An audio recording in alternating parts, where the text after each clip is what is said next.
Hey guys, Mike here, or as the listeners know me as, Binya. Wanted to call in because I found out that one of the competitors in the tournament I competed in this weekend, Brody, is 12 years old. And he kicked my butt, and I wanted to be the first to come on here and say, congratulations, young man.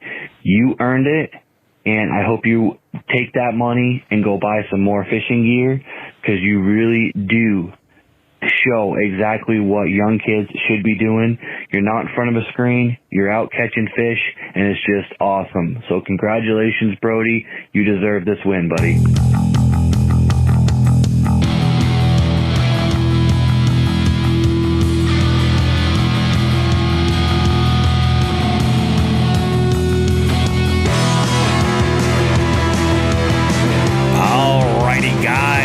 Jigs and freaking Bigs, another great week.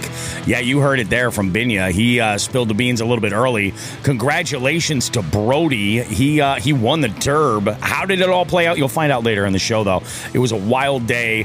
We had anglers from Massachusetts to California competing for an amazing slot tournament, nationwide bass tournament on Fishing Chaos. We got all kinds of good stuff to tell you guys about there. There's a little bit of an announcement here for Jigs and Bigs, but we got information on the boat, real, actual information on the boat. We'll talk about that. We're joined this week by Josh Cotier again. He's becoming a regular face around here. We like that. And we got some good stuff to talk about. Some really good info for you in just the tip. We also have some great stuff in Gear of the Week. We're going to be discussing our rod arsenals, our selections. What's it look like from the angle of the competitive angler versus the weekend warrior? What do you need to know? And where do technique-specific rods kind of come into play? Anyway, guys, we got a great show lined up. You don't want to miss it. Go ahead, grab yourself something cold to enjoy. It is a hot one out there. We'll see you guys in a bit. More Jigs and Bigs right after this.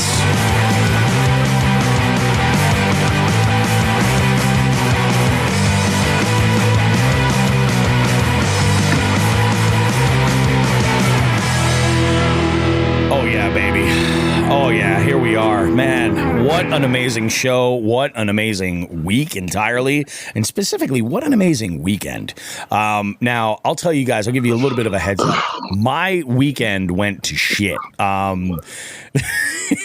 But it seemed like everybody else that was involved in Jigs and Bigs type shit had a great time. And for that, well, for that, I'm here for it. I think that's awesome.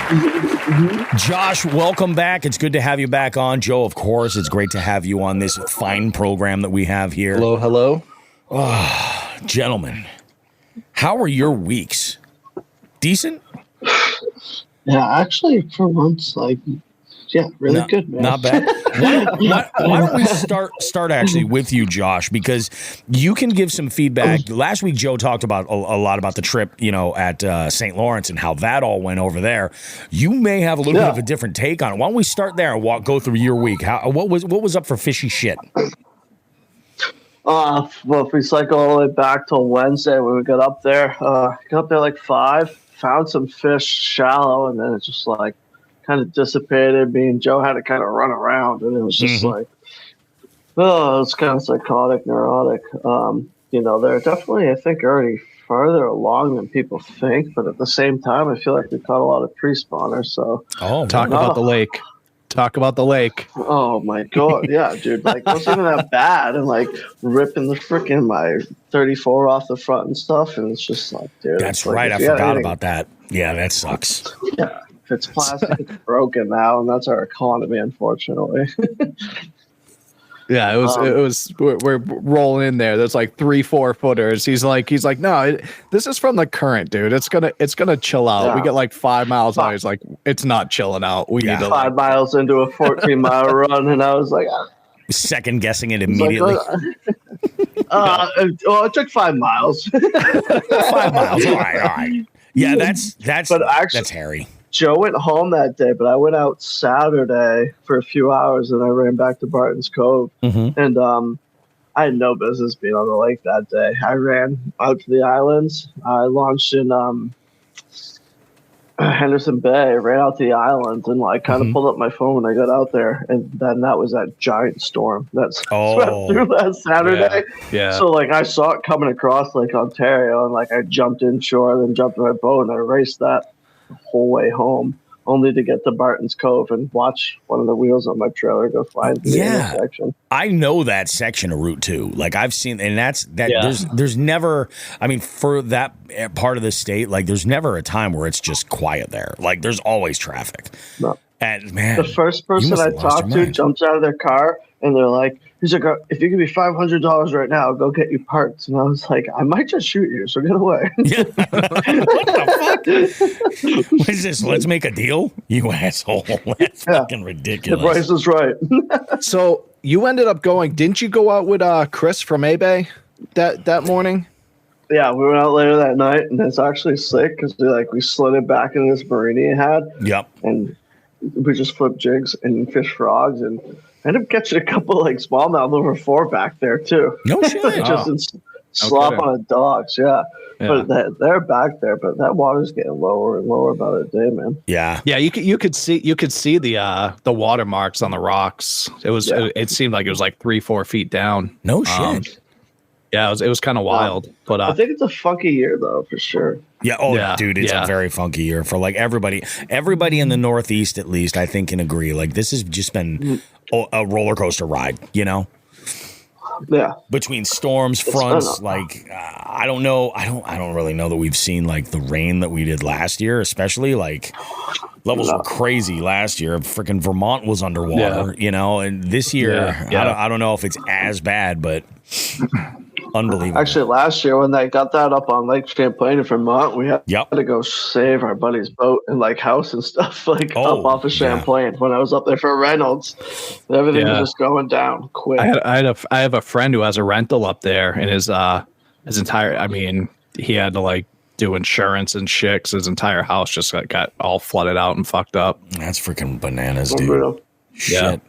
But funny story is I fuck, what day did I leave, Josh? Did I leave Friday or Saturday? I thought it was Friday. Right. So I left Friday. We went out for a little bit Thursday evening, had a couple drinks, some food. He met up, Josh met up with like Taylor and I and a couple other guys from Fish or Die. And so I go back to the room and cause I was like, Josh and I were like, yeah, dude, we're gonna hit the lake pretty early. I was like, perfect. And then like I get home and stuff, like talking to Meg, I was like, you know what? I'm probably gonna jet like early tomorrow morning. Yep. And kind of skip the fishing. But I get up that morning, I text him, I get nothing. And I'm like, oh, that's weird. I look over across in his room and dude, his like door's still cracked. His key's still in the door. I was like, oh, he went and got rad last night. That's why he's not answering. I didn't hear from him until like fucking 2:00. Damn. That's when we were going frog fishing in a marina. Fair enough, man. Jeez. Yep. It's not a bad thing. What about your week, Joe? Did you do any fishy shit? Dude, the only fishy shit so we'll talk a little bit of something. So, we'll talk about the boat saga a little bit. So the boat saga sounds like it's going to be clearing up soon, finally, maybe. Okay, that's good. I got on the phone with Skeeter myself and with the people at, where my boat is. Yeah. So it looks like they have imported what was going on with the electrical stuff, and it should be fixed hopefully in the next week or so. Okay, but that's good. In the meantime, I have committed to a new boat. I'm not gonna say anything brand type. It's not a Skeeter. I will say that. Okay. But yeah, as it gets closer and I can actually like grab the Skeeter and go trade it in, I'll that's awesome. We'll talk. Nice. That's exciting, man. Good for you, dude. Yeah. So basically, it was just time, but terrible financial decision as always. That's kind of what I do. It's what Jigs and Bigs does. Yep. But yeah, as far as fishing, the only fishing I did was I actually Emma, my 5-year-old daughter, was will you take me fishing? And I was like, yeah. I've been waiting for this phrase for years. Yep. So, I did, the bobber and the worm job with her. She caught a bunch of bluegill. She loved it. And I tossed out, I was just tossing out like, there's a couple spots that had some pads, tossed out a frog, caught a couple, they're not very big at this place we went to. And then, threw out a bladed jig a few times, caught one or two. So just the bank send for a couple hours. That's kind of all I did. I was going to fish yesterday from the bank. I know we talked about it. We talked about it on the show. And then you know what I realized? You don't have your catch board. My catch board is in the fucking boat. I thought about that. I was like, I got up that morning and I was like, fuck, Joe never entered. What's going on? And it makes sense. Yeah. That did cross my mind. I was like, I'll bet you his catch board is in the boat. So I usually have it right over here behind me on the shelf up there. And I looked, I was like, oh my God, I had it in the boat. And so, didn't even think of it. Still better than finding out after you entered, because that would have sucked. Although, I could have got you mine because I was I was fishing with my buddy Paul, and I don't know why, but he brought his catch carbonite with him. And it actually worked out great. In fact, he left it in my truck, and I popped it in one of the storage. I'm giving too much info about the boat, but I popped it in there because I'm like, he's not doing any tournaments in his kayak. If we're doing anything, it's in the Lund. Yeah. So it was freaking wild. So let's talk boat before we talk about the slot tournament. The slot tournament is unbelievable, but let's talk boat. So this was the week, ladies and gentlemen. This was the week where it happened. I had gotten on Friday, I had gotten an email, and I had about, all the serial numbers and everything to give to my insurance company to handle all that. Monday, we made it happen. I signed on the dotted line on Monday once I got all the insurance and everything. And then it was just waiting on registration and stuff and all that. And then I got the call. I actually texted Matt over at Hank's Marine, and I had asked him. I asked him. I was like, "Hey, so when is a good day?" And he was like, "I'm actually headed out to the registry right now." He's like, He's like, "Why don't we meet up Friday at 9 a.m." It's like, it sounds like a plan, dude. So I made the drive out. Picked up the boat. It's just absolutely gorgeous. I'm stoked. I took a few pictures and I posted some as teasers and stuff. I did put together an entire video that I'll be dropping on the Jigs and Bigs YouTube channel this week. It's got some foot. I just used my phone for this the first day. So I pick up the boat and I was like, I know I have to break in the outboard. I know that. And I'm like, let's go to a spot that's, I can just kind of have some space and open it up. So I went to a spot actually near you, Joe, and I chose a ramp that's probably one of the biggest pains in the asses to load. Couldn't believe it when you told me. Yeah, and it was no problem whatsoever. Launched the boat, everything's cool. I actually met up with Gravy over there, I told him, I was like, we'll fish. I was like, I don't know if I have the boat or not. I said, if I don't, I'll be there on my kayak. And then when I found out that it was Friday, I texted him and I said, listen, man, I'm picking up the boat at 9. I was like, you go fish, do your thing, and I'll just meet up with you. He was putting them in the boat. He was catching them. No trout, though. I know he was looking for a trout for the scavenger hunt. So I went to... I launched the boat and I gave it a few rips, up and down the lake and, just kind of stretch the legs and everything, varying my speed, like they say on the Mercury website to, for break-in rules and instructions and everything. And got the boat up on plane a little bit. It was pretty cool. It's not a fast boat. That is for sure. Everything I had been reading up on this was like, this is not a fast boat, but if that's not an issue for you, then you have no problem. It's a lot like my 4Runner. It's very capable, but it's not fast. It's very capable, but not fast. So I had no issues loading it back up. Left that day. I caught a bunch of fish. I wish I had my catch board because I only brought minimal stuff with me. And my catch board was actually in my kayak. And not even thinking about it, I caught 2 white perch that would have counted for the scavenger hunt. I caught a good-sized largemouth, too, like probably a 16. And then a bunch of pickerel. I mean, it was pretty good. The first species in the boat was a yellow perch, tiny one. And it was all good. So it was nice to get some slime on the floor. That was fun. Finished, breaking in. I did about 2 hours, I think, in total of time with the outboard, just kind of like doing laps and stuff. I go and I do all my shit, and I head back. I get back to the house, and I'm driving back to the house, and I get a phone call from my dad. He is so fucking excited, dude, about this boat. He was like, hey, when do you think you're going to be back with the boat? And I was like, probably like about 3:15. I actually got stuck in traffic coming back, and I was more like 3:40. So he was like, yeah, I'm leaving West Hampton now. He goes, I'll swing by. And so I messaged him. He's like, I'm going to go grab a beer at the Legion. I'll come by afterwards. No bullshit. He was sitting in his car having a sandwich as I pulled up. Like he was waiting for my ass.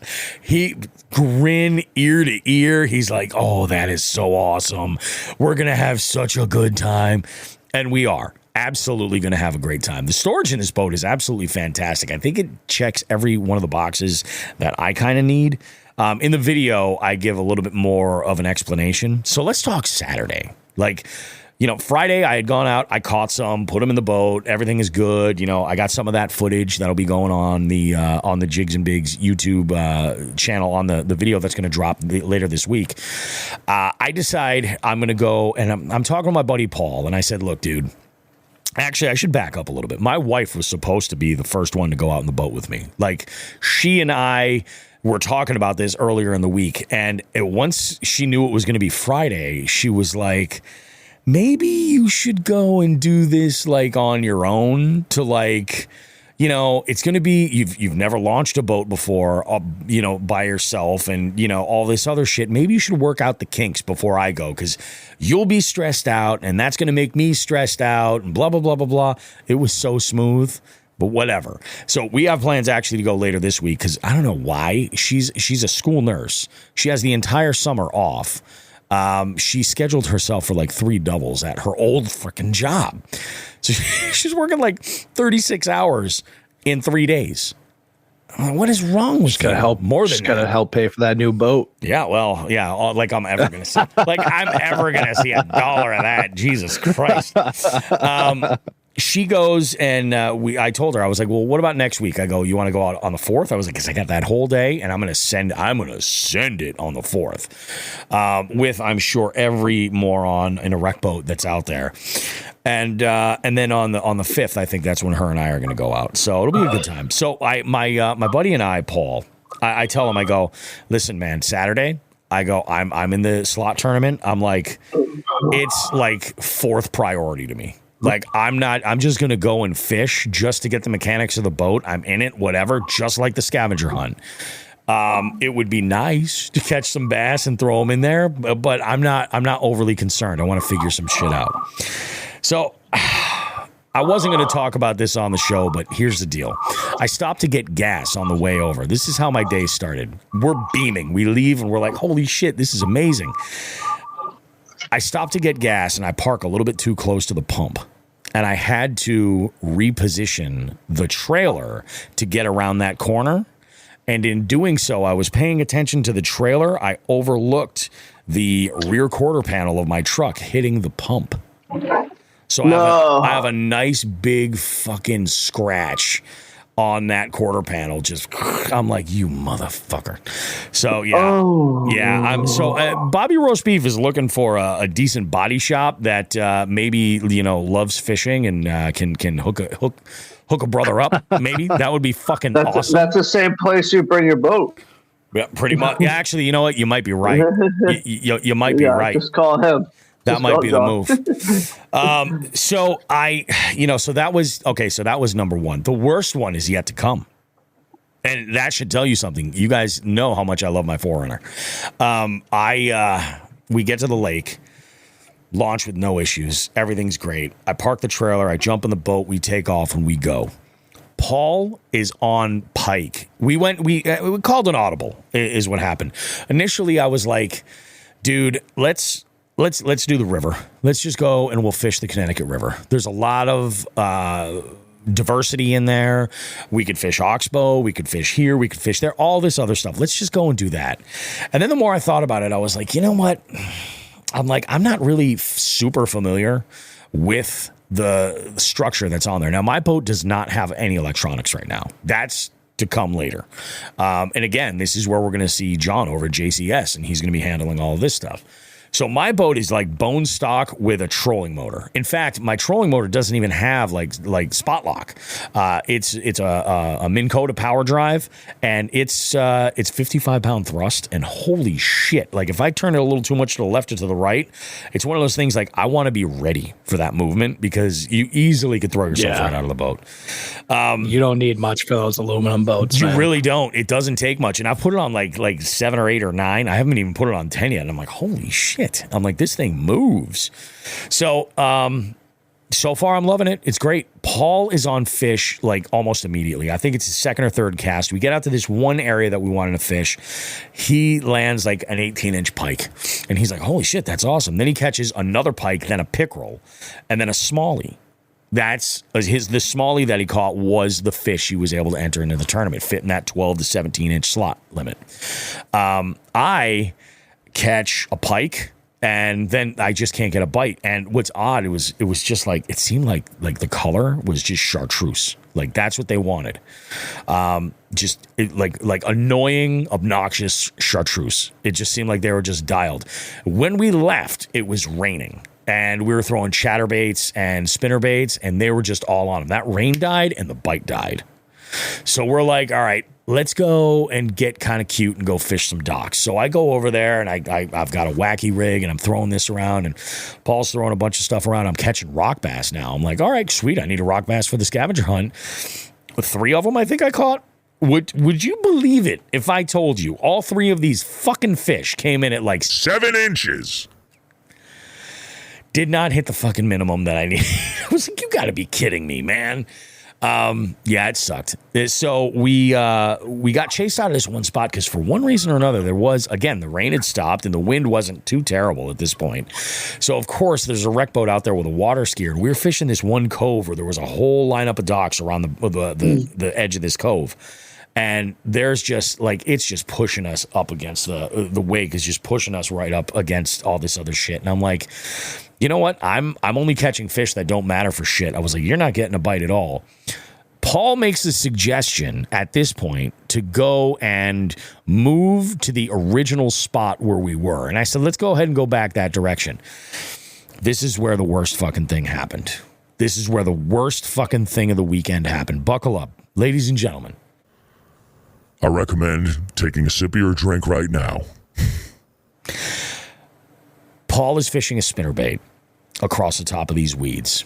The wind at this point is just starting to kick up a little bit. This is where the real like hefty wind for the Berkshires kind of started to kind of become a thing. So he goes and throws this spinnerbait and hooks up, and he's like, holy shit, I got a big one on. He caught an 18 and an 18 and a quarter largemouth. Couldn't enter it in this slot tournament. It was too large. Weighed it, came in at a click over 4 pounds. This was a fat fish. I mean, this was a fat fucking fish. He was absolutely stoked. Now, again, me, and I feel like this says something to me as a co-angler, as a net man. I feel like this says something.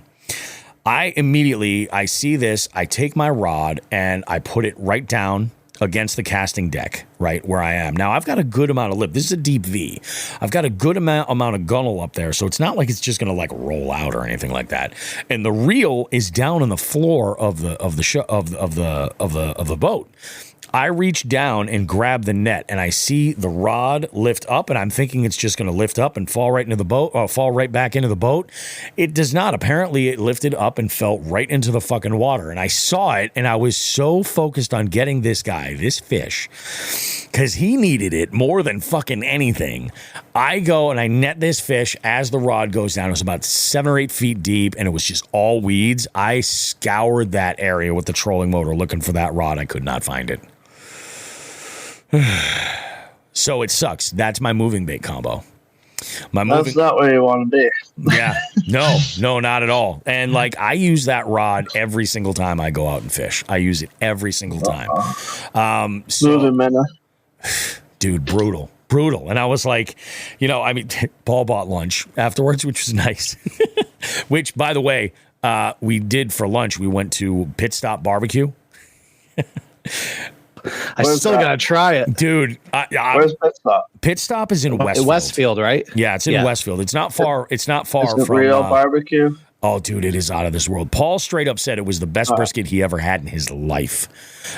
We ordered something called the Bro Sesh. The Bro Sesh. And what it is it's 3 pounds of meat. You select whatever it is, and they just divide it up however it works. And two regular sides. I went with mac salad because their mac salad slaps. He went with mac and cheese, and it comes with cornbread. We chose ribs and brisket. Out of this fucking world. Like, he throws that around. And I told these guys when I got there, I was like, because I know their parking is kind of crazy, but there is parking around the back. Like, you can drive around the entire building. And I was like, I'm going to pop down there and see if I can park the boat down there. And I was perfectly able to. It was no problem. And I was like, I asked him, I said, I got a boat down there. You know, I was like, is it cool if I park down there? They're like, oh, yeah, no problem. You're good. Well, I'm going to have them on the show. Right. I was like, do you guys fish at all? Like, have you ever heard of it? I'm looking for an excuse to get you on the Jigs and Bigs podcast. Yeah. And they're like, fucking hey, barbecue. We'll do it. Hell yeah, man. I think personally, maybe for our next like live event, maybe like, especially if we do something like in the summer, I think we should have them cater it. Like, I am that much of a believer. Hell yeah. You know what I mean? It's so good. I think, I wonder if they have a food truck. That'd be perfect. Just have them show up. Yeah. Oh, my God. Out of this world. So. They should make a food boat. I lost. They should make a fucking food boat. I'd be tying off to that thing all the time. So there's an ice cream boat on Winnipesaukee. Don't tell me that. I don't need to know that. Yeah, it's fucking sick. Josh, have you ever seen me? They don't have Choco Tacos anymore. I have. They don't have Choco Tacos. Well, fuck them. They canceled Choco Tacos. They canceled. You can't get them anymore. Yeah, that's so stupid. Choco Tacos, like, they were the best. They were the greatest. It was a racist taco. I mean, you know, but everybody's got that uncle. Like, just, you know, it's not okay. You know, but it's like, he's gonna die, you know. Anyway, I'm terrible with that. Let's talk. So the worst thing happened. I lost that rod. It freaking sucked. The last thing, we got to the end of it. You know, Paul wasn't putting any other bass in the boat, and neither was I.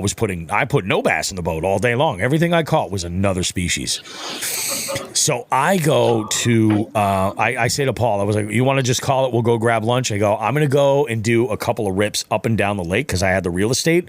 Very few wreck boaters out there, and the wind was kind of kicking. Mm-hmm. I also kind of wanted to see how it handled. It handles great in the chop. Like, it really does. It's unbelievably smooth. And I'm pretty excited about it. However, like I said earlier, I don't have any electronics on my boat. And there was a hump that came up pretty high with some rocks. And, I did not have the motor trimmed up as high as I absolutely should have. And I just creamed my prop. Like, it's like I still have 3 blades. I have like 2.8 blades. I'll say that. I have like 2.8 blades. It took that big of a chunk out? Yeah, it was sizable. Yeah. Like, I have one of... Now you're bassing. Yeah, I am.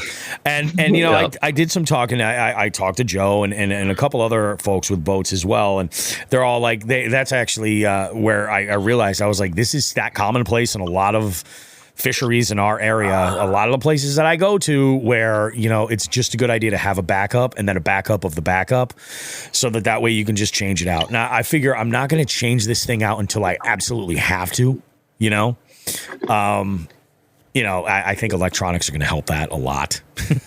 Yeah. You got to have good. If there is anything you're going to put on that boat, have some good mapping. Yeah, 100%. Now, I'm getting weird with the mapping here. I'm going to talk to John, obviously, and in the video I talk about this. There's a lot of like talking head in this video where I am having a conversation with the viewer about like the boat, what we're working with and what we're going to be doing in the future. This is going to be just interesting overall because I have this idea for the console mapping. I'm thinking about using my iPad. Hey everyone, it's me, Drew Offwallow, host of the Comment Section Show. Come join me and one of my iconic special guests every week on the show as we dive into the dreaded comment sections of our tagged videos and take down the most terrible men on the internet, period. Somehow, they won't go away no matter what I do, no matter how incredibly awful and mean I am to them, but I don't mind doing this work. In fact, if I'm being honest, I think it's God's work. So make sure y'all follow me on Spotify or wherever you get your podcasts for new episodes every Wednesday. Oh, yes. Just remember, you have to pay extra for it. For the Navionics, I've already got it. Actually, because you're using a kayak, right? Yeah. I've already got it. So, I mean, I've been using it to strap it on. I've actually been using that primarily when I'm looking at different bodies of water, and I'm like, okay, so I'm looking for ledges or I'm looking for points. Like, let's go ahead and mark some stuff in advance. So I've already got it. But also, like, and I'm probably paying for it twice now that I think about it, because the Omnia app has amazing mapping already built in it, and one of those layers is Navionics. Like, it's built in. So I'm going to toy with the two and see what's going on. I'm thinking about using that just for my mapping overall. Again, I'm not 100% sure if that's going to be permanent, but I think to get the ball rolling, like, it just might be an interesting way to look at it. I'm not sure what I'm going to put at the bow. Like, I don't know if we've had the conversation about forward facing. I don't need it. I certainly don't need it. But, like, would it be a good thing for me? I'm a techie guy. Would it be a good thing for me to go? But I'm definitely not going to do that until I have spot lock. Like, there's no way. Yeah. You know what I mean? I'm not going to. Garmin at the bow. Yeah. It's like, so, and that's the other thing. You know what, though? A lot of people, Bobby, with the deep Vs, there's a couple mounts that they actually mount almost to like the side of the boat, like the front of the boat. Yep. And it's like it's like a friggin' handle. Like, you just kind of spin it on your own. Yeah, I'm gonna go turret or trolling mode. Oh, if you don't want. You know what? I've seen that before. Yeah, you're right. Yeah, a lot of people doing that with the deep Vs for some. I don't know the reason behind why they're doing that with a lot of deep Vs, but I hate having that. If not, I definitely recommend like the turret or something. I mean, Josh and I both have the turret. You need it for especially the big water. Yeah, like Champlain for spot lock. How are you going to chase them around if you're spot lock? You can't chase them with your troll motor. No, exactly. Yeah, that's the whole thing. So, which is funny was probably like 8 years ago, before forward-facing sonar, a couple of people I know of, like, we were actually pitching our 2D out on our trolling motors, like out 10, 15 degrees. But it would be so distorted, but you would see marks like 15 to 10 feet out in front of your boat if you did it right. No shit. Oh, okay. Yeah. So what do you angle the beam upwards? Yeah, he would literally just like, you know how like the LSS2 came out for like the rants and all that? It was just like a trolling motor mounted puck, or even you just get the normal small pucks that you put a shield around. Yeah. We were literally I had plastic spacers because I did a lot of tile work. Yeah. We were literally like wedging an 1/8-inch spacer onto the back of those sonars, and like you couldn't kick it out much without getting crazy distortion. Yeah. And you couldn't like follow your bait down like forward facing sonar. But like the biggest thing was like running these fish over and them not biting. So like we couldn't pinpoint cast these fish, but we could see them in front of our boats and like cast ahead of us and know they were there. You know what's interesting? Like, so on my kayak, I have a hook, Lowrance Hook 7. What is it? TS, the triple shot, I think, or triple scope or some shit. Yeah, it's triple shot. Yep. And I love it. I like it. I like it for the side imaging primarily. And like I've used side imaging on the kayak a little bit, like just to mainly be like familiar with it. But like I'm not out pedaling in the kayak doing laps, trying to mark an entire body of water. I can 100% see myself idling and just like going and finding stuff that produces on side imaging and looking at that stuff. So this is kind of what I wanted to talk about. Well, was that the last bad thing? Yeah, wrecking the prop was the last one. I'll get to this, and then I'm going to talk about my philosophy, like the sort of like what erupted this week. One thing before you get in there, one cool thing about that boat I was just thinking of that I used to do with my deep V, especially for multi-series, Bobby. Yep. You know what you can do in that thing now? What's you that? can troll. Oh yeah, I can troll for trout and shit. Yep, I can. Yeah. Dude, I think I think I have some fucking rod holders here that I'll just fucking give you that I never fucking use. That's from beautiful. Whatever. Yeah, absolutely. Yeah. I can fucking troll for trout. Yep. Trolling for. Not even going. So do you know what the best part about trolling for trout is? You just sit there, you put it just out of idle, and you drink a couple beverages. Yeah. Twisted Teas. And you just kick it. And, it's funny. Like, I was talking with a number of folks, and I was like, I want the ability to troll. Do I think that's a style of fishing that I'm going to be crazy about? I don't necessarily know. I do want to say this. No. So I have, and I say this in the video, I have started drinking the Lund Kool-Aid pretty fucking hard. Like, pretty hard. Like, there is Lund owners are like Jeeple. You know what I'm saying? Like, they are into their boats. And I've reached out on a bunch of communities, and they're super supportive. They're all like very, very cool. Like, they're all about it. I've been doing a little bit of a deep dive on Lund's content, and I found they did a series. I don't know if they're still doing it, with a lot of the Lindner crew, rather. They do all this stuff, and I watched a video about catfishing with bass gear, and specifically this is something that I'm going to need a spot lock or some sort of an anchor or something for. But I saw this and I was like, that is very interesting. I could 100% see again. And it's a style of fishing that I already love and am crazy about. So it might be something where I could see this boat working for a lot in the multi-species realm, not just bass fishing. But this is going to be really good. Don't buy an anchor. Oh yeah, I don't think so. I don't think I'm. No, if you need them, I have them for my old boat. Oh, perfect. Yeah, I don't use them anymore. Yeah, so yeah, absolutely. There's a cool thing that you'll be able to do with the anchor is anchor yourself off like in the Connecticut or when the striper are running and shit like that. Like that'll be a cool thing to do. Yep, that'd be awesome. Like shit like that. Well, and that's the thing. Once I get, I mean, I've looked at the upgrade. Yeah. It's pricey, but it's gotta happen, And we'll figure it out. But I did. The other thing, talking about money, I lost one of the combos that I use all the time, and I'm like, I gotta do something about this. So I got home. And I went to I opened up the Omnia app and I started doing a little bit of shopping. And I figured, like, if I break something or like I would always rather upgrade than just get the same shit within reason. So what I did was I put together a little combo. Like, I'm not buying like crazy high end shit. Like, I'm not I'm not putting money on this. I'm not competing or anything.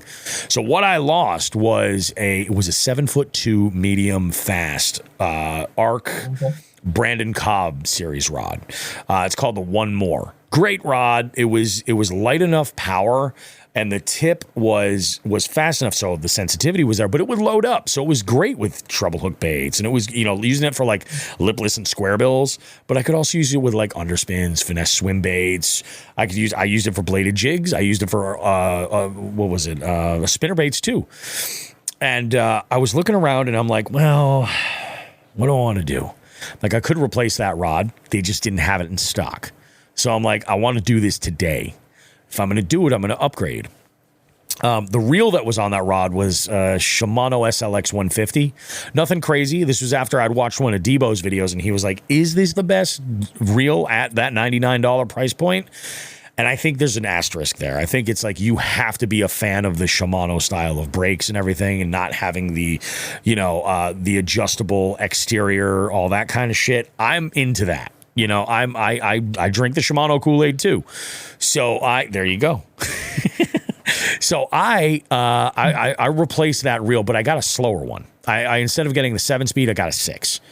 And the rod that I chose was this last fall. I bought my first St. Croix Bass X. I had to replace a jig rod, and I said, screw it, I'm gonna upgrade it. Go ahead and upgrade it. And that rod, I actually, between points at Bass Pro and a gift card for my birthday from my daughters, I got that rod for nothing. It was great. That was awesome. And I was like, I want to see what the big deal is. A lot of people talk about St. Croix just in general. I know that Bass X is a relatively lower line. but I kind of fell in love with it. Like, it's a great jig rod. I got my new PB on that rod. So I'm like, okay, let's see what they have to offer. And I found that in the Bass X line, they have a 7.4 medium heavy moderate fast that they list as a bladed jig rod. And I'm like, that's the one. Let's go ahead and do it. So I bought that with the SLX for that. That's probably going to get here by next weekend, and I'm going to spool that sucker up and chuck around some chatterbaits. We'll see what we can do, because this has been 2024 has been the year of the chatterbait rebirth for Bobby Roast Beef, and they've been paying off. I've been catching them. In fact, you know what, Joe? The pike that I caught, came on that Martin's bladed jig in that party pop color that I said I would never throw. It came on that because I was like, well, this has some chartreuse and some shit in it. Let's go ahead and throw it. They love that. They love that shit, man. I will say that bait, and I don't know, this might have been because I was fishing it too fast. It did kind of spin out a lot. Like, it's super erratic. But I'm like, holy shit, they fucking love it. Not gonna complain. I love that. That's my by far. I started a new thing today of bait of the day on my TikTok and my socials and stuff. Oh, nice. Yeah. It's funny you mention that, because that bait was my first one I released today. Yeah. Yeah, I love it, dude. I love that bladed jig. I caught a couple nice fish on it, from the bank the other day. It's awesome. That is pretty bad. And it's funny. I say this all the time, and like, I think it's important when you're fishing with other people to not throw the same stuff until you figured out that it's a pattern. You know what I mean? Especially in a tournament. Oh, dude, especially in a tournament. Yeah. But like, and actually, that's exactly what the situation was yesterday. I was in 2 tournaments. Paul was in 1. And, Paul, like, I am very analytical. I'll look at the conditions that are there and I'll make a judgment call. I'm like, there's really good visibility here. I'm going to throw something, but there's a stain in the water. So I'm going to throw something natural, but like maybe a perch color or something. And I'm going to throw a little bit of chartreuse like on the tail end, like really, really subtle, because I don't necessarily need it. Paul was throwing a straight up, primarily chartreuse with some white strands mixed in, spinnerbait, and he was just killing them. And I was like, okay, so maybe it's white. And I was like, oh, that's right, I've got that party pop. Let's throw that. Second cast in, I was like, holy shit, we got a pike.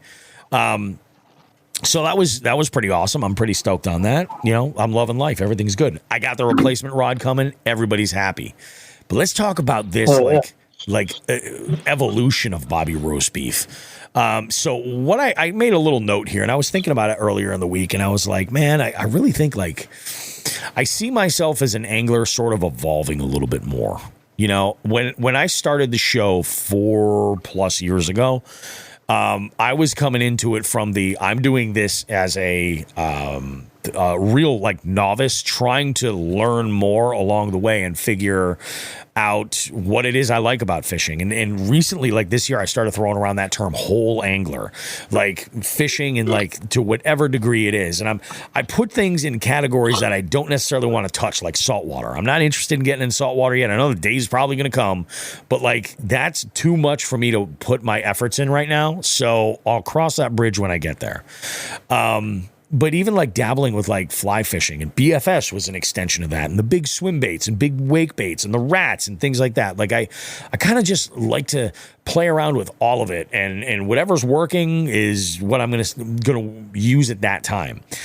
Now, being in a kayak, I've kind of been a lone wolf a lot of the time. And I, was doing, really all the social fishing I was doing was bank fishing.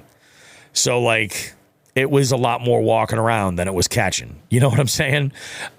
So I had realized, I was like, I'm going to use this opportunity with the boat and the ability to fish with other people and bring out newbies. Like, this is some stuff you guys are going to get to see on the YouTube channel, is me, grabbing some folks that play trivia with me who have like maybe never fished in their entire life, but can go out with me and, and get that fishing on a boat experience. And I can capture their reaction. That's really what it is that I'm looking for. Like, they hook into a fish. Maybe they've never caught a fish in their life. Maybe they've never caught a big fish if they're lucky. And they're like, holy shit, like I want to capture that and kind of introduce, like, that's how I want to grow the sport of fishing, is just by giving people exposure to it. And I think that's a great thing. So I think I'm putting more emphasis now on that, on the content, on the camaraderie, all of that kind of stuff. And I think a lot of that stems from like the Kayak Adventure series and the feedback I've been getting about those, how they're like, that is not a regular tournament. Like this is a hang is what it is, you know, and there just happens to be money on the line, you know, when it comes to fishing. So I'm like, that's kind of awesome. Like I kind of like it. We used to joke like back in 2020 about fishing, like being a lifestyle. No, it's a lifestyle. It's a fucking lifestyle, and I'm owning it. You know what I mean? It really is. Yeah, I think it's, you know, so I think you're going to see an evolution. That's not to say that I've learned enough, and I feel like no. I'm still learning, obviously, but I've been blessed to have some folks that have really, really given me some fantastic knowledge. And some information to kind of grow on and different perspective. And I'm lucky. So thank you to everybody, you know, there. Obviously, I think one of the primary people who have taught me a shit ton was Sean the Fisherman. And like, there's a lot of things that he'll have said at one point or another. And I'm like, oh, right. That's right. You're fucking smart. That's right. I should say, we're talking about the tournament. Sean was entered in this slot limit tournament this year. And he was fishing, out in the Midwest. And I was like, no shit, that is badass. Yeah, it was just freaking, what a wild ass tournament. Let's talk about that for a little bit. Yeah, we got to. So, you guys heard in the intro of the show, Brody did win it. But what's amazing is by how much he freaking took it. So I'm going to go through, we had 14 anglers that put in fish. We had 20 anglers in total, 14 of them put in fish. A handful of these had only put in one. So let's go ahead. We'll go through the lineup right now. And by the way, a couple of things before we get started. I had gotten to the ramp with Paul, and I got a call from Sean, and he was like, hey man, like it looks like the check-in is backwards. Like I get an error when I try to check into my body of water, but I can check out and it says I've checked in. It doesn't make any sense. And I was like, fuck, can I fix that? Because the tournament's live. Is that something I can do right here? Or do I just message everybody? He's like, I just message everybody, tell them to check in, which is exactly what we did. And a big shout out to everybody who competed. Everybody seemed to, I asked the folks that had called with questions, asking to make sure that they got the message. They all got the message, so that's awesome. So thank you, Fishing Chaos, for the ability to at least do that. Let's talk. How did it all play out? Well, what happened? So in 14th place right now, well, actually, they concluded. These are all official. I've actually, I can't believe I turned it around that fast. In 14th place, Todd Sefton, 12 inches. Nice job, Todd. You beat me by 12 inches. Andy Dwyer in 13th place at 13 1/4 inches. Sam Cruz the third at 13 3/4 inches. Pavel Watras, that's Paul right there, 14-inch smallie right there. Dave Urkey. Now this was amazing. We had anglers from Massachusetts to California. Like, big shout out. Truly getting in on that nationwide element of this. So Dave Urkey put in 56 inches of black bass. Nice job. Tim Behan put in 76 inches. And then Sean put in 86 3/4 inches. No, hold on. I'm missing one. 85 1/4 inches went to Daniel Sudo Jr., then Sean at 86 3/4. Let's see. Who do we have next? Hunter Cummins, 96 3/4 inches. Zek. Joe, you want to take a guess at how many inches Zek put in? Now, keep in mind, there's 96 3/4 right below him. What did Zek put in? I looked at everything. Oh, you did? I did, but I don't recall Zach's. He was in the Century Club, right? He was.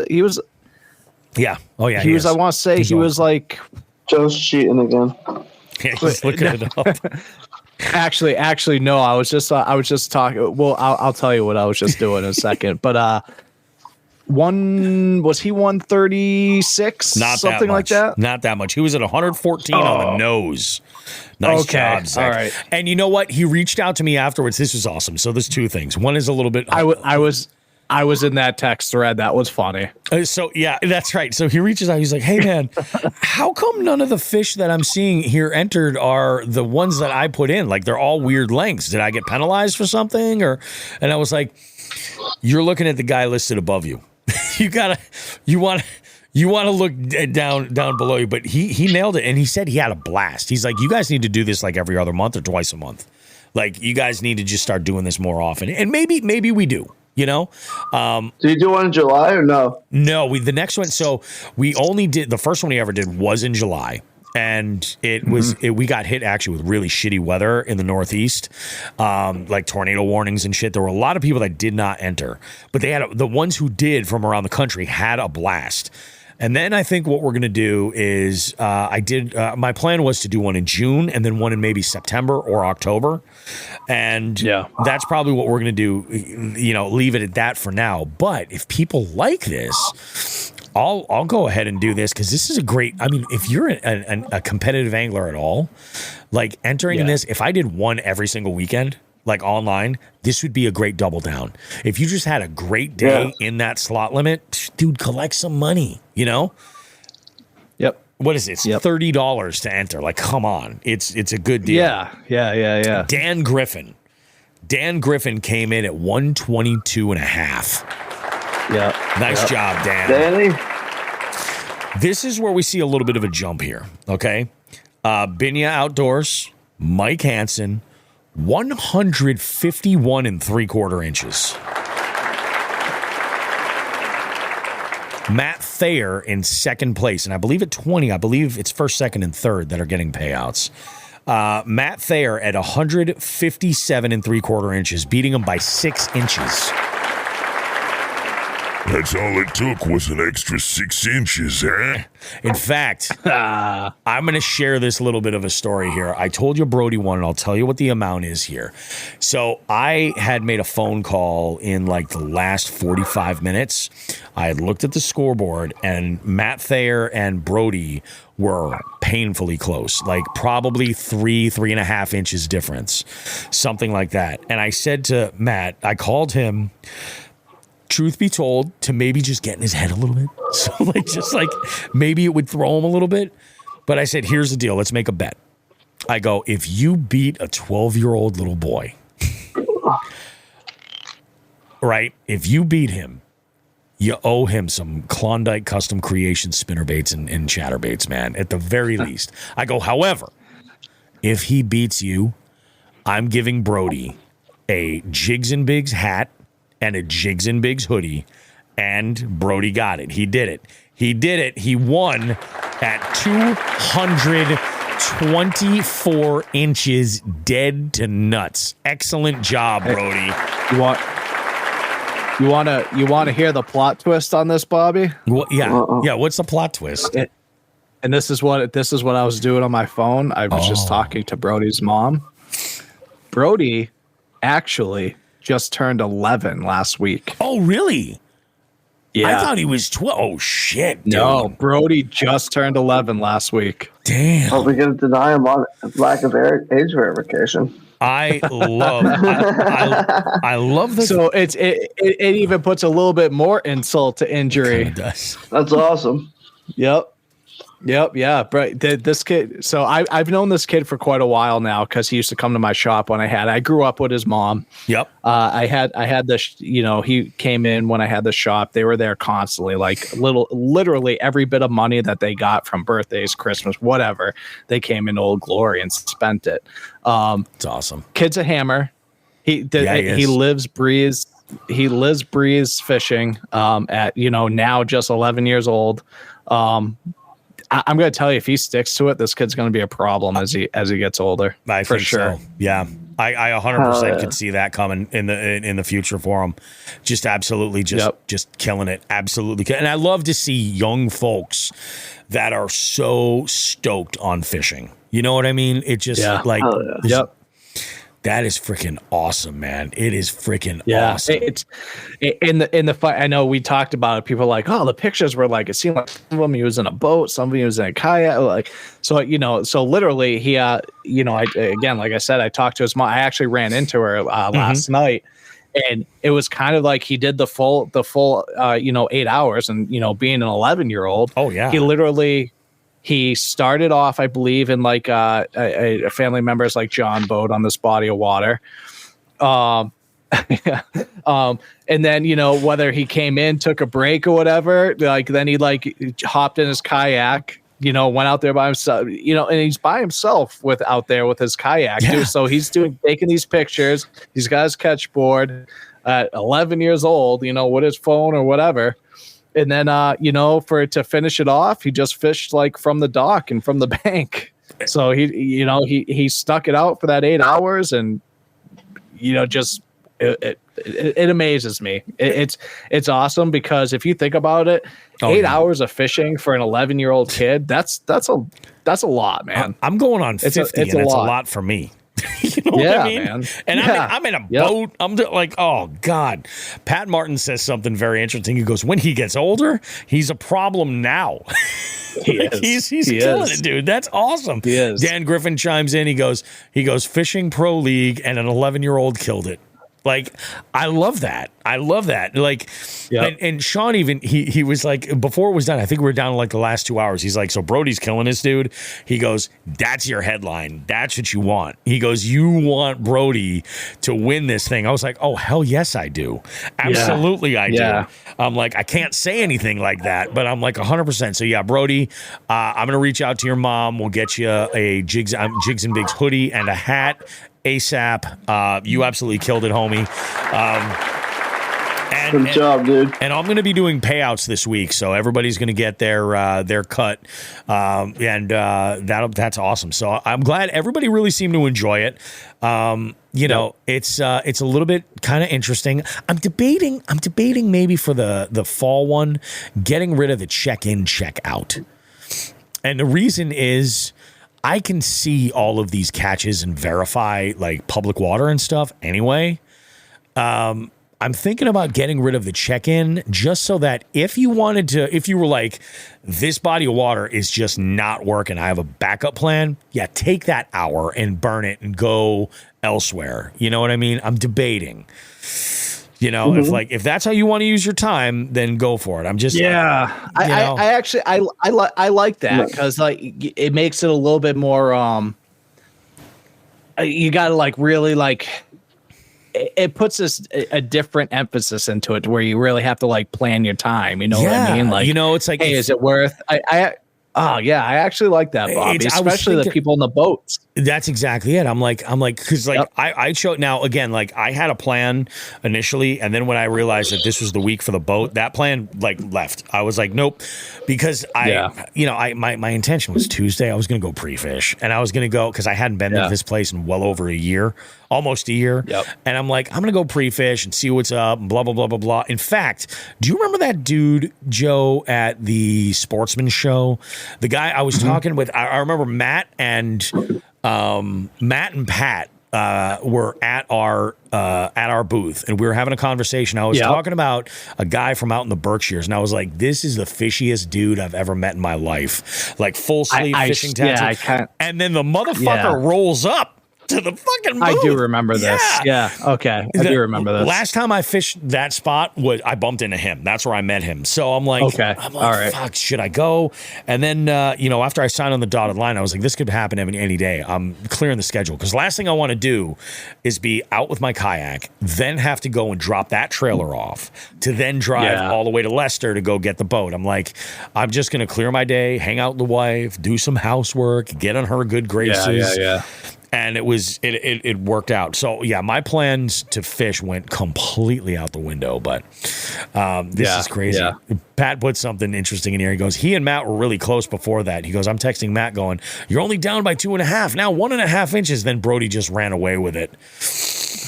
Yeah, I didn't know he won by that much. So Bobby, I'm thinking about it now. So now you have my brain kind of running with the whole the no check in, no check out. Mm-hmm. I don't know of any in Josh, maybe you can, I mean, at least any boat tournament where you have the opportunity to fish multiple bodies of water. And it's like, it like puts a lot of strategy into play. It does. It adds that whole other element. You're like, if you want to go, because like I can see where the catches are. If it's not public water, if I'm questioning it, then I can make the adjustment after the fact. It's like, it's not, and especially for like a bank angler, they can like be running. I actually obviously we'll talk more about it for sure. You know what I mean? But I think that's a cool idea. I think that puts something a little different into it. It might people be don't see. Yeah, exactly. Because then it's like, you don't have to check in. You can go start wherever you are, and all your photos are time stamped, all that. Like it's maybe we'll play around with it. Dan goes, I didn't even realize that you needed to check in or check out. How did you know to do that? So Dan, in the when you in Fishing Chaos on the day of, it will pop up automatically when you go on there that day, and it will say, give you the check-in, and it's under, I think it's safety settings is what it is if you're looking for it. Safety status is what it is. So if you tap safety status, it'll show up and it'll say check in, check out. Like it still says me out of the water, current status. And it was because I screwed that up and I did it backwards. So you're going to drop that one body of water rule. I'm toying around with the idea, Pat. I mean, it might. Yeah. Again, it's about time management. Yeah. And I think that's a cool, like, I just personally think that's a cool little thing to put into it. But it's funny. We talked, Dan, like I said, we went out and had a couple drinks, me and Dan Griffin last night, and with the families, and like, it's funny to hear about, like, because this was his first any online tournament, anything with a board, catch board or anything. So it's kind of funny to hear about like the growing pains he had, because I had the same, when I did it for the first time. And it's but he enjoyed it. He said he had a blast. He had a good time, I'm so stoked. I can't wait to get into the next one. So yeah, it's going to be really good. I wish it was next month, because I'll be on Champlain. Oh hell yeah, dude! Shit. Champlain does good things. It just does. Janelle Orsino nice in the May scavenger hunt took, I think, 3rd or 4th place. And it was all those fish that really helped her get over that, like over the hump into the money, were from that week she spent in Champlain. Champlain is just, if you got the time to fish it, man. So let me ask you this, Bobby, because so I have yet to actually do a slot tournament, because last year we had fucking tornado warnings, and this year I forget, didn't have my catch board. Is it the same slot limit every one? What do you mean the same? Oh, the same 12 to 17 every time we do it? Yeah.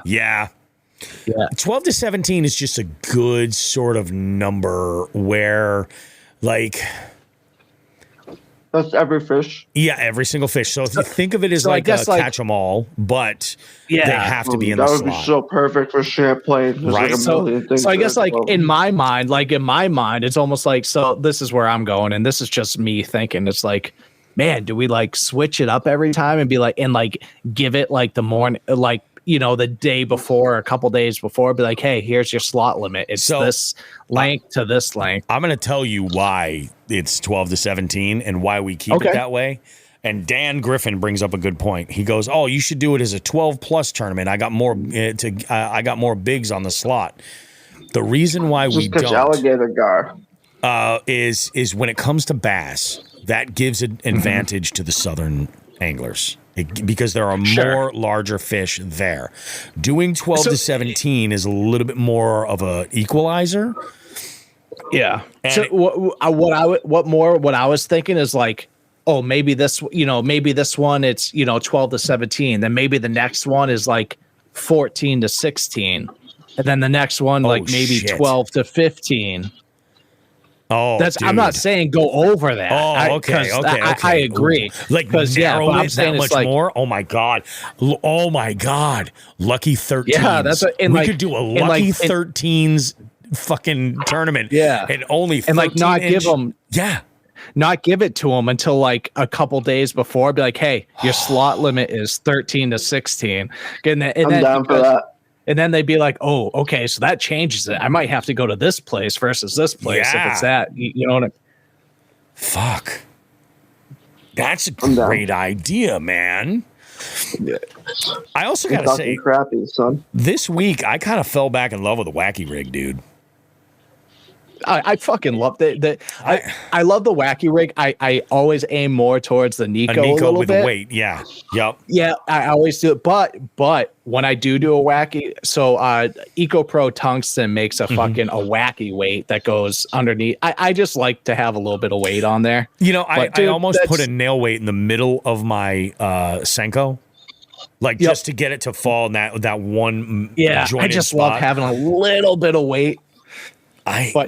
Nothing. I will argue that to the fucking death that a wacky rig's gonna catch fish every time, no matter what. Yeah, it just freaking works, man. It really does. Yep. I've been using some, I forget where these hooks are that I was using, but I don't love them. They're super heavy wire. Like when I first got them, I was like, these are wacky hooks? It's not very finessey at all. You know, I'm like, this is like, it's like a jig hook, you know what I mean? But it's a wacky shape, you know? I don't know. Comment your suggestions on other hooks that I should throw. So I will I will mention a hook, and I think Josh and I might have talked about this hook. I don't remember. Yep. Taylor kind of got me thinking of it. So when I was fishing with Taylor and his buddy Kevin, those first couple days on St. Lawrence, have you ever heard the company Spear Point? Yes, I have. Dude, they're good. I never tried them because they were like so weird looking and stuff. Those fucking things are sticky. Really? Yeah, I started using them with them. I actually really liked them a lot. They're more. I only use the finesse hooks. Yep. Taylor said he only uses like their finesse hooks, but yeah, dude, they're awesome. They're an awesome hook, man. No shit. Even with like any normal hook set where typically you just kind of can pop it out with your hand, dude. I need a set of pliers. No shit. Really? Okay. Yeah. All right. Yeah. That's something to look into. Definitely look at them. Yeah. There's so Binya. Yeah. So we were actually using them as drop shot hooks that day. Yep. I know a lot of people will use the same hooks to drop shot. I'm kind of snooty when it comes to my drop shot hooks. I like the mosquito hook, the owner mosquitoes. The super tiny ones. I forget what size they are, but they're super tiny. They almost look like trout hooks. It's ridiculous. Yep. But I don't know. Mustad 2-watt Demon Perfect Circle inline wacky setup. All right. I'll take a look at these. We'll go back to Omni. We'll see if I can bulk up my order. It hasn't shipped yet. God, I'm never going to financially recover from this. That's about the reality of it. Joe, we got some headlines, don't we? Let's talk about it. Let's do it.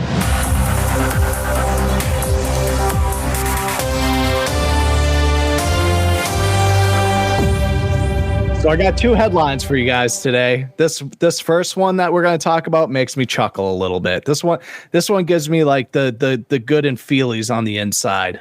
So okay, good. You ready for this headline? Yep.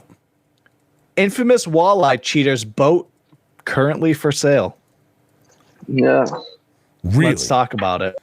In 2022, Jacob Runyon and Chase Kaminsky, faced legal consequences after famously stuffing weights and walleye during a Lake Erie fishing tournament. The incident led to felony charges and 10-day jail sentences for each angler. They were also forced to forfeit their 2022 Ranger Pro FS 622 bass boat to the authorities. Now, this 2022 Ranger Pro FS 622 bass boat is available for auction on govdeals.com. No shit. GovDeals is a website used by government agencies to sell surplus goods such as this bass boat.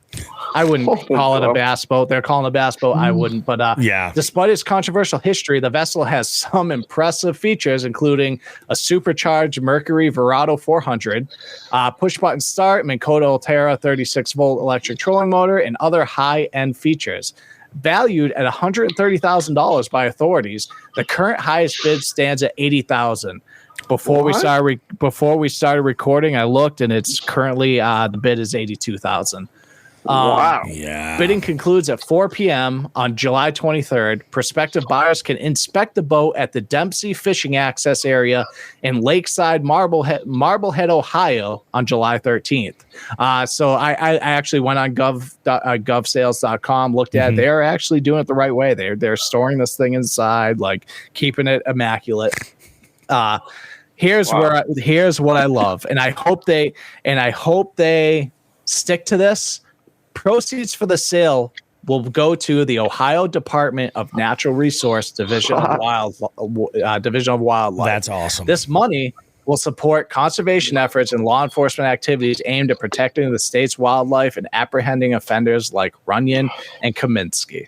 That's freaking What's awesome. crazy is those guys won like an insane amount of money. Insane amount. So like if you look at what they've won since like 2004, it's like how like were they actually cheating the whole time? Because they might have stolen $1 million of money. Yep. Like actually. Todd Sefton asked a really good question. He goes, "Are all the lead weights included with that boat?" So I mean, I'm looking at this boat right now. It's a fucking sick. I mean, it's a walleye boat, you know. So it's almost like that Mod V, DV, you know, kind of. But the thing is fucking phenomenal. Nasty eerie boat. Oh yeah. Yeah. And fun fact. We actually had. Sorry, go ahead, Joe. Go. Fun fact. I think we talked about it a little bit, but one of these guys, I don't know if it was Runyon or Kaminsky, shortly after being released from his 10-day jail sentence, was prosecuted once again because it turned out he was also poaching deer. Yeah. I remember that. And then the same week, it was one of their kids got caught using fake money. Oh my! One of their sons got caught using like fake $100 bills somewhere, and they traced that back to him too. It's just that was like within a week of this all happening. One of them got caught poaching deal. Another one's son got caught using fucking fake $100 bills. So it's just a family of degenerate fucks is basically what we're getting at. I always family business. I was telling Taylor when we were up in St. Lawrence, I'm like, dude, the best part about Pennsylvania is it's not Ohio. It's true. Yeah, that's about the best thing about it. Yeah. Right. God damn, dude. You guys ready for another one? Yeah, hit me with some good shit. What do you got? So, this one actually was sent to me from our favorite Canadian. Yes. Old Saint Nick. So he sent this to me via Instagram. It's a cool story. So here we go. Massive 200+ pound sturgeon caught just upriver from New York City. Oh, so, Hudson River then? It was a Hudson, actually. So fishery biologists caught and released a 6-foot-long dinosaur during a population study on the Hudson River. A group of New York fisheries biologists pulled a massive Atlantic sturgeon from the Hudson River in late June, using live capture nets and operating under a research permit. They caught the 200-pound prehistoric fish near Hyde Park, which is just 80 miles upriver from the Big Apple. The fishing expedition was part of a longer-running sturgeon population assessment in the Hudson River that has been ongoing since 2006. In a Facebook post, staff at the New York Department of Environmental Conservation, Hudson River Estuary Program said the fish was over 6 feet long and weighed roughly 220. They think the sturgeon was a female that hadn't yet spawned. After measuring the fish, they took a fin sample for genetic analysis, then tagged the fish and released it. Because Atlantic sturgeon are federally protected under the Endangered Species Act, it's illegal to target or possess them in New York or many other states in the Northeast corridor. Jeez. The only exception is for scientific purposes, and NYDC fisheries staff are allowed to catch and release the fish. A National Service Research permit. And then it just kind of goes like, you know, they talk about kind of like the program and everything. Oh, yeah. But it's kind of cool. So, and I was glad Nick sent this because we actually see this locally here with the Connecticut River. Yeah, we do. We see sturgeon in there. In Massachusetts, they're like highly, highly protected. Yeah. Oh, yeah. Yeah. We're just like New York. Yep. It's like if you hook into one, you're not supposed to touch it, take pictures. You just need to. If you can't get the hook out, you just cut it. Like, yeah, they're very, very protected. There's going to be a lot of big ones like in the sooner than later, though. I remember the last tournament I was running up from like the Oxbow, dude. There's hundreds of like 2 to 3 foot one, like hundreds of them running the flats. Yeah, I have yet to see one in person on the Connecticut. They're literally a living dinosaur. I mean, they're awesome. Yeah, absolutely. Their eggs taste good too. Yeah. Just kidding. Little caviar. But yeah, so it was a cool story. Joe's on the banks ringing out a sturgeon. Meg, get the crackers. Hang on, it would be Meg, get the crackers. Yeah, that's more accurate. That's way more accurate. But yeah, so it's like, so kind of like, you know, what Nick sent this to us for is, they're making a big comeback here too. They're coming back. So it's kind of a lot like moose. You know what I mean? Like we are starting to see moose around here. I have one that fucking travels around my house. I catch it on my camera all the time. Oh, really? Yeah. We have a bunch of them here in North Brookfield. Yeah, that's where I live, everyone, in case I never said it before. But so it's kind of like that. It's like maybe not so much in our like near lifetime, but like there will be a moose hunting season here again. You know what I mean? Like at some point, it'll probably be a lottery or whatever. Yep. So that makes you come to think like maybe not so much in our near lifetime, but there probably will be sturgeon fishing again. Hopefully. I mean, that would be cool. But and the black bear. God, we have so many. I mean, I was just Dan lives like 3 miles from me. Yep. Yeah, he lives like 3. We have them every year. Every year, I have so many fucking bear on my property in my yard. There's been times where, hey boys, so I have, so I'll send you guys all the fucking, like, I'll send you guys the videos I have like of them on my cameras outside my house. But there's been times where like we hear something on the deck. I'm like, what the fuck is that? And we go and there's like just a bear sitting on my deck looking into my glass, like my slider. Just like, hey, what's up, guys? It's crazy. It's Dan Griffin asking for Senko hooks. That's what it is. Yeah, Stan asking for Senko hooks. Yeah. So it's funny. So Dan's biggest problem at his house. So he has this little like swampy pond right next to his house, and he has his 2 problems are fucking beavers and the fucking Canada geese that are shitting all over his driveway that I laugh about every time I drive by his house. That sucks, man. I mean, you get goose shit everywhere. Oh, dude, it's so bad. Like it's funny too, because like him and his kids will chase him off when they're home, but they travel a lot in the summer. And I drive by their house all the time, and I'll see like fucking 50 of them just kicking it in his driveway, and I'll text them up and like, dude, there's so many geese in your driveway right now. He's gone. So bobcats, that's rough too. Yeah. I got the goose problem here too. I've resorted to clay ammunition in a wrist rocket. Oh yeah. Freaking crazy, man. And that's what we have for the news this week, Bobby and Josh. That's really good, man. That's really, really good.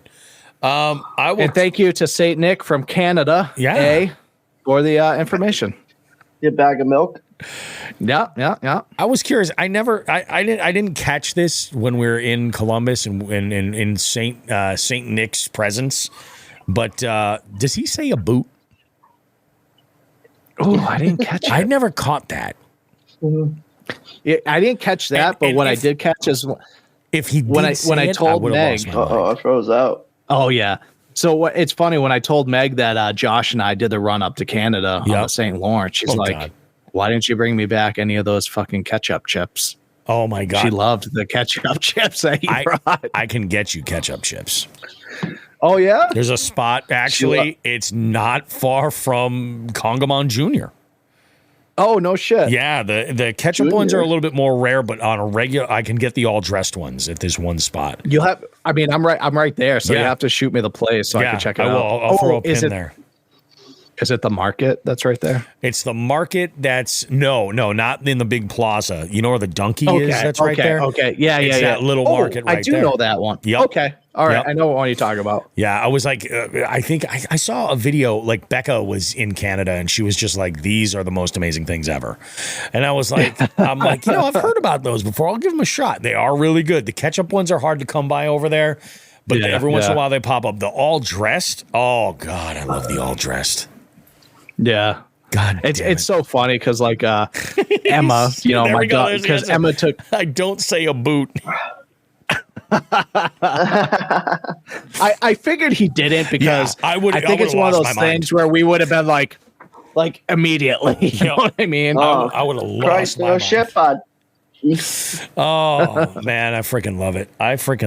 I don't think we have anything else for this segment, but our next segment, we have some really, really good stuff. We're going to be having a conversation in Gear of the Week that you're not going to want to miss out on because it's involving our rod arsenals. Like, what is it what are we choosing to work with here? We're going to talk, not just brands, but also like powers and actions as well, and what we use them for.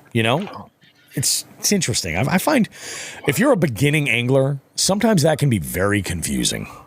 Like what is it that you're necessarily looking for? So we got that to talk about. We have an FTG this week, and we also have a great tip for you guys, especially if you're a first-time boat owner. Yeah, that you guys will enjoy. We will see you guys in a bit. Don't go too far. We got much more Jigs and Bigs goodness coming up right after this.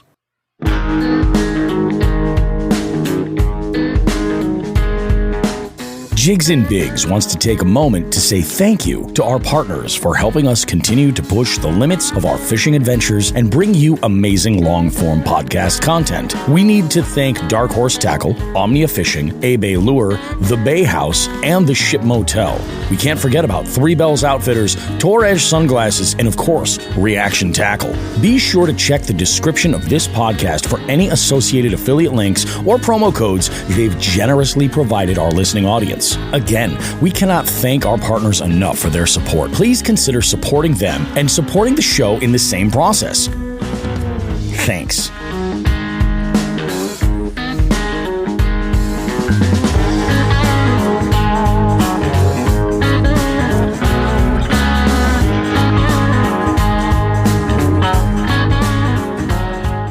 Hey, you. Yeah, you.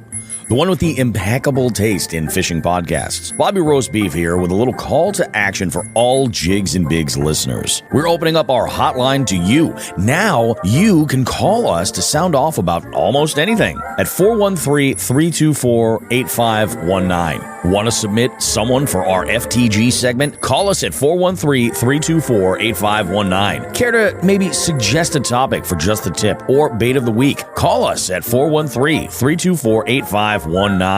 Maybe you just want to give us or anyone else a little shout out on the show, or you want to suggest a guest for the beef seat.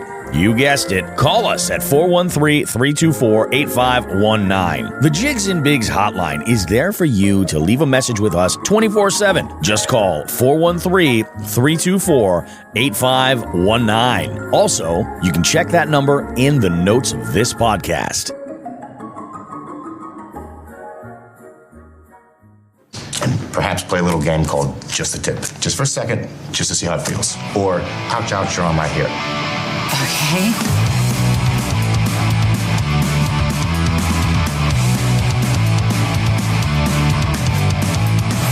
Alrighty, guys, we're back. Just the tip this week. We got a good one for you. And if you listen to the first segment of this show, you know that Bobby Roast Beef is a new boat owner. And with that comes a lot of education, bringing out a vessel that's put this much debt into my life. I'm trying so hard to be as careful as possible. And I will tell you this much. If you are zipping around, the tip this week, after my experience of taking a nice sized chunk out of my prop, if I could give you some information, it's to trim your motor up a little bit higher than maybe you think you need to. Be aware of what the hell is going on and trim it up just a little bit more. I mean, my motor was trimmed all the way down. Like, it was all the way down. And it was stupid for me to fucking run it like that. And I was moving in a pretty good clip too. And just hit a hump, big old part of a rock sticking up, and it sucks. So trim up a little bit higher than maybe you think you need to, and avoid yourself some damaged equipment and a few $100 to get a back stock of parts so that you can repair it when you fuck it up again, because ultimately you will. Ultimately you will. Do you guys have any advice on this? Is that the blanket end of the tip, or is there something else anybody should take away from that? There he is. It's just the way it goes sometimes, running shallow. Yeah, absolutely. And I mean, it's just one of those things, man. It is just one of those things. It's funny because there's like one. Go ahead. There's like one body of water I won't touch anymore, because like the first time, it was one of the first time I brought the Skeeter out. It was actually for one of Dan's Wednesday night league, and it was there's this like channel you have to go through to get to the main lake, and I wasn't super familiar with it, and you have to stay like right in the lane, and I had it jacked up, I had it fucking trimmed up, and I still tagged a rock with that prop, like, oh really, right off the rip. This is Van Chog, wasn't it? Yeah, it was. It was. Yep. And I was like, brutal. Dan just said it. Dan knows. Yeah, he's like, there it is, man, Chog. I tell him, I'm like, I'm not, because there's like nowhere to put that place. They have like a nice parking lot, but the ramp fucking sucks. There's nowhere to like put your boat. There's no dock, and they have this random concrete wall that like causes you, like, if there's any little bit of wind, you're gonna bump into this that place sucks. The fishing's decent, but the launch sucks. Manchog, that's in Connecticut, isn't it? Nope. No, it's here in Mass. I'm thinking of something else. I'm thinking of Mashpog. That's what I'm thinking of. I'm thinking of Mashpog. Yeah. Gotcha. Oh yeah. Mike says, Champlain has a lot of surprise sandbars. Yeah, it does. I love Champlain. Yeah. Oh, who doesn't love Champlain? But now, speaking of Binya, we're going to go ahead and jump into our little FTG segment.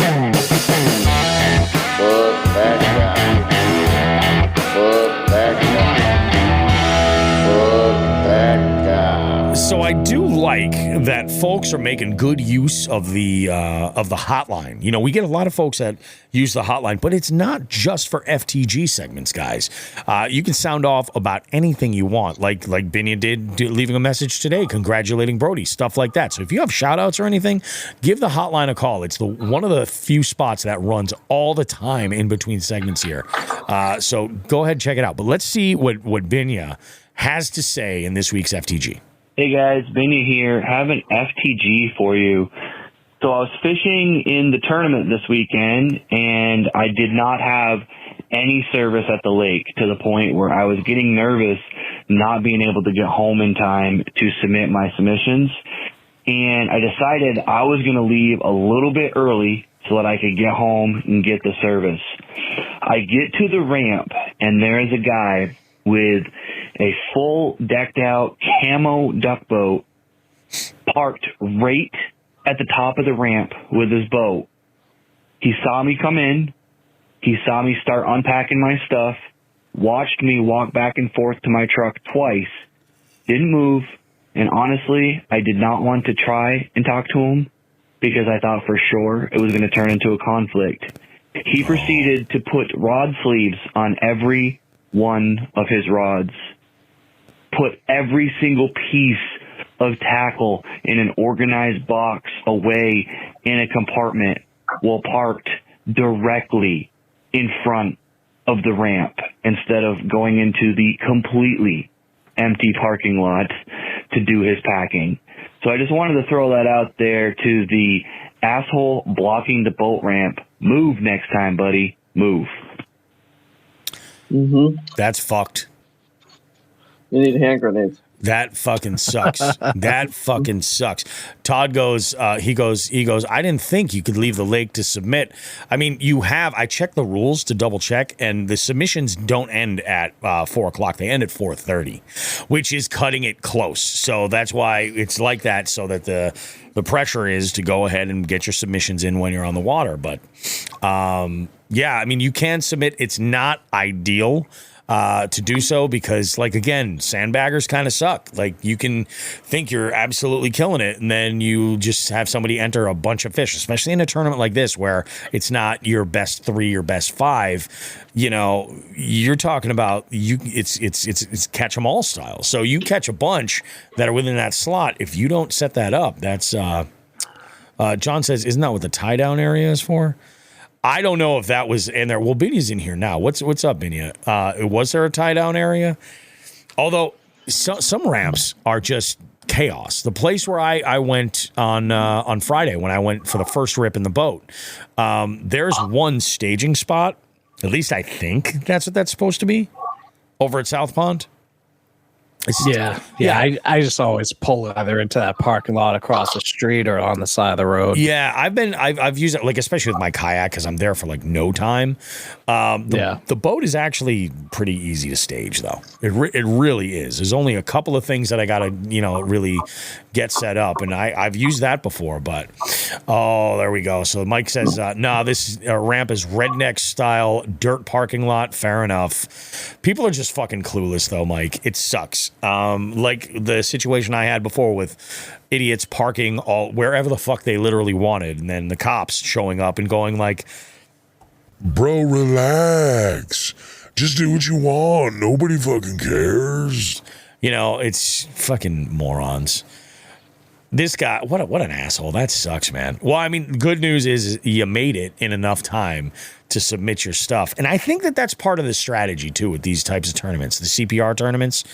You got to have cell phone service around. Like, it might be amazing, but that's part of the sacrifice you've got to make. If you're like, oh, I'm going and it's totally off grid. I've got no service whatsoever. You got to go like, I know that there's service. I can get down at that McDonald's or whatever and get to that body of water in enough time to enter your stuff. But, man, that's freaking crazy, dude. Oh, Metal Jones in the house. Metal Jones in the house. You guys ready to compare rods? Let's do it. I love it. Okay, gearheads, it's time to talk tools.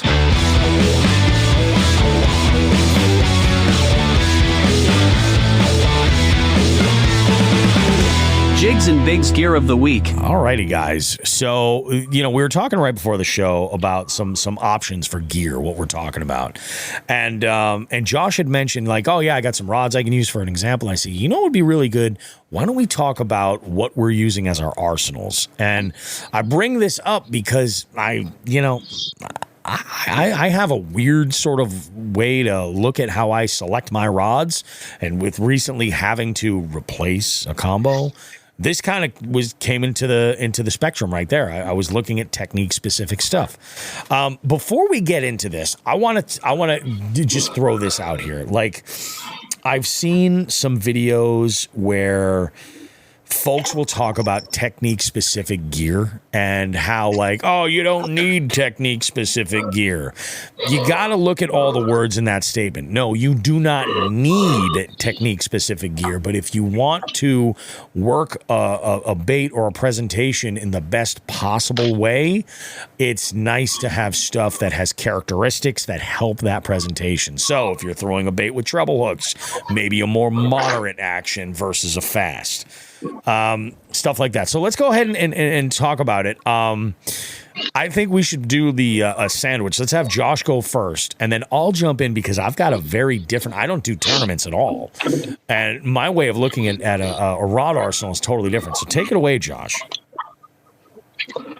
I think a lot of what you're looking for in setup has to do with your like hook set style, so to speak. I mean, I probably use a softer jig rod than most do because I swing it hard, whereas like on a reaction bait, especially a crankbait, I probably use a lot stiffer rod than most people do because from like, say, crankbaiting, spinner baiting around like laydowns and stuff like that, bite can happen quick and then they're around a limb. Yep. So I don't want something so soft that I have to still set the hook hard. I almost want something that I can just lean that fish out of cover. I think another big part of that is like drop shotting, finesse fishing, where like that small tiny hook is so coherent across every platform and what everyone fishes that rod really needs to be specified to your hook set. Because there's people that set their hook on a Senko or a drop shot just like they do on a jig, whereas like again, that's where I'm more of a lean the weight of the rod in the fish. So like,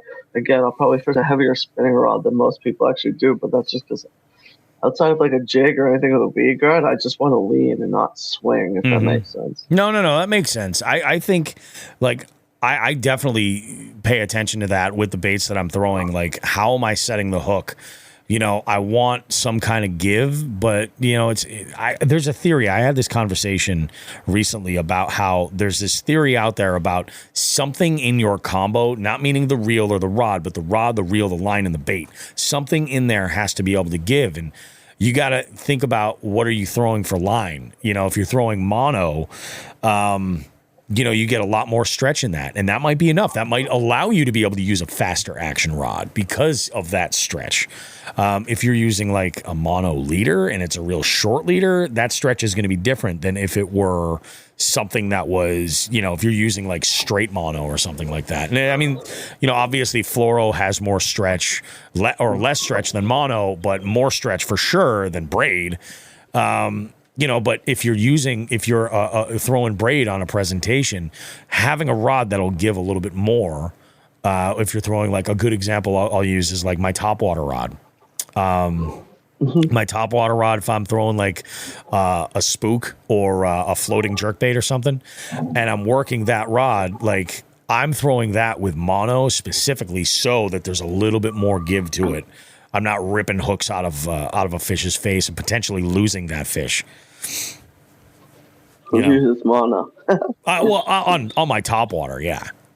Yeah. I was just repeating, Dan. Oh yeah. Oh, who uses mono? Oh yeah. I use mono, but only on a couple of specific combos. So yeah, I think there's a lot to be said. Top water, I'm braid to mono, so yep. I feel you there. I use because I've got two topwater rods that I use. I've got one that's primarily like it doubles as my jerkbait rod. But here's the thing with my jerkbait: when I'm throwing a suspending jerkbait, I change the reel. So I'm throwing it with fluoro versus mono. Oh yeah. You know. That's smart. Yeah. Yeah. So I've got a different reel that I'll swap out, and again, that comes from fishing in a kayak. Like I'm only going to be able to bring 9 rods if I'm rigged to the gills. You know what I mean? And I only own like 7, 6 temporarily right now. But you know, so that's just how it is for me. What's the typical, like, how do you arrange your rods, Josh? Is it by technique? I'd say mostly overall. I mean, I have rods that definitely don't do anything else. Like I have a popper specific rod, which is like a graphite that's also a glass tip, but I just fish that on braid to a mono leader. Yep. And that's the only thing that rod and reel does. It's either throwing a popper for me or throwing like an old school rogue fashion, like on laydowns. But a lot of my like moving bait stuff, other than that, it's actually kind of a blend. And I think that's where you get into, I know how that rod reacts because I've caught so many fish on that. So it's like I might have a rod that I can crank and spinner bait or do a lot of the reaction baits on with the same reel and setup. And no matter, I'm still changing baits. It's just me knowing how that rod reacts a lot of the times. Yeah. Like I think once I really get dialed in with a reaction bait rod, it's just kind of like I just love it and just go with it. Yeah, that makes a ton of sense, and you're right because there's no standard for the rods. One company's fast or one company's moderate is going to be a little bit different than another brand, and it's it makes it challenging. So you got to know your rod. I think the technique specific stuff ended up like almost festering in more than the companies would say they'd wanted to be. I think on the front end, it was to educate the angler because not everyone knew what they were looking for a technique. Yep. But now in the age of information, like it's pretty easy to figure out in 30 seconds online what you're looking for. So I think it's really transcended from, educating the angler to now it's an oversale where I think this is probably the first year upcoming where you're literally going to see a lot of major companies shying away from technique specific because now it's more of a competition than just selling a specific rod. Yep. So I think I think we're probably going to see that dissipate in the next couple of years. And awesome. I'll say that just on my own faith and knowing from talking to some builders that I think it's kind of going to go that way. That I would love to see that go that way, because I think it does get kind of like tied into this. Like people make this snap judgment. They're like, oh, well, you know, this is a technique specific rod. I have to have this. And it's like, well, just look at the characteristics. Like, so I'll talk about like what my arsenal looks like. And it's weird. I like to think of my arsenal of rods as a spectrum. Right. And I'm going to talk about it before I replaced that rod that was missing. I'm going to talk about that with that in there. So I have a heavy a 7.6 a Phoenix 7.6 rod that's extra. It's heavy and fast. That I use for frogging. I use it for buzz baits. I use that same combo with that same reel if I'm like punching like heavy grass and I want that braid to cut. I'll use a lot of that shit there, and I like it because that has a little bit longer. I didn't even put a thumbs up in there. Why is it showing up? I like that because it gives me. I put a little. It's a little bit longer of a rod, so that tip allows it. While it's still a heavy rod, it's still a broomstick. There's a little bit more play in there, so that if I'm throwing something with, you know, treble hooks by chance on there, it's not like I'm throwing like a 7-foot heavy rod, you know, with a fast tip. Yeah. So I like that. Then we'll go a step down, and then I've got my medium heavy, right? That's like my jig and worm rod. So right now I'm using a 7.1 medium heavy St. Croix Bass X, and it's actually, I went from that used to be like my workhorse rod. Like I threw so much stuff on it. I had a 7-foot medium heavy fast arc rod that I was using. That was great. I broke one of the guides on it, and I decided I was just going to replace it. And I'm going to repair that other rod and throw that in the mix as well. But that was a great like bank rod, like just run and gun. I could do all kinds of stuff. This 7.1 is just, it just holds up so well. But again, the same thing. Like it's sensitive, but I'm throwing jigs and worms, and that's what I want there. I'm throwing for the most part, all single hook baits on there. And that's the one where if I'm going to, as what Andrew Hayes says, if I'm going to give them the beans, that's the rod that I'm going to be doing it with. Then we go down to my moving bait. Part two is like your length. Sorry, go ahead, Bob. Yeah, no, I agree. I think length is it's all it's an equation, you know, and they're all variables, and I think length plays a role in there too. Maybe not as much as action, but it does play a role in like how tippy or how much play you have in that tip.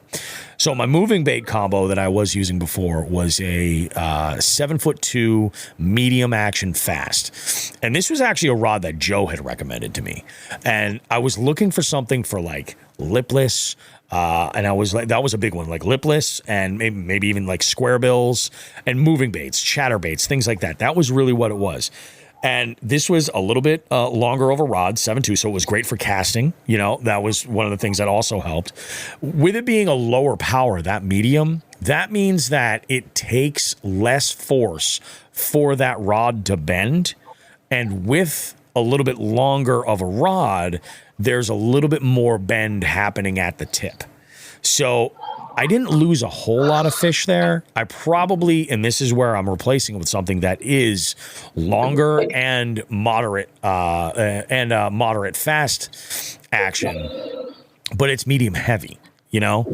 So I feel like in there, it's probably going to be pretty good. On that moving bait presentation, I had an SLX 150 7-speed. I actually decided to get a 6. To just allow for more slow rolling of some of these spinner baits and shit like that I like to throw, and then we start to get into more finesse stuff. So my next one would be a 7-foot medium spinning combo, 7-foot medium extra fast. This is what I'm throwing like weightless plastics on. I'm throwing finesse jigs. I'm throwing Neds. I'm throwing, what else do I throw on there? Sometimes I'll throw like a jerkbait on that rod too, every once in a while. I do have my top water rod is a 6'9" FX medium fast. And it's great. It's got a short butt section. So like when I'm sitting in the kayak, I can work a jerkbait or I could walk a spook real easy and it doesn't get hung up in my elbow. I love that rod for that. It's great. Yeah. And I change the reel out a lot on that. Depending on what I do. Like I've got a reel that I have spooled with fluoro that I'll swap for like a jerkbait.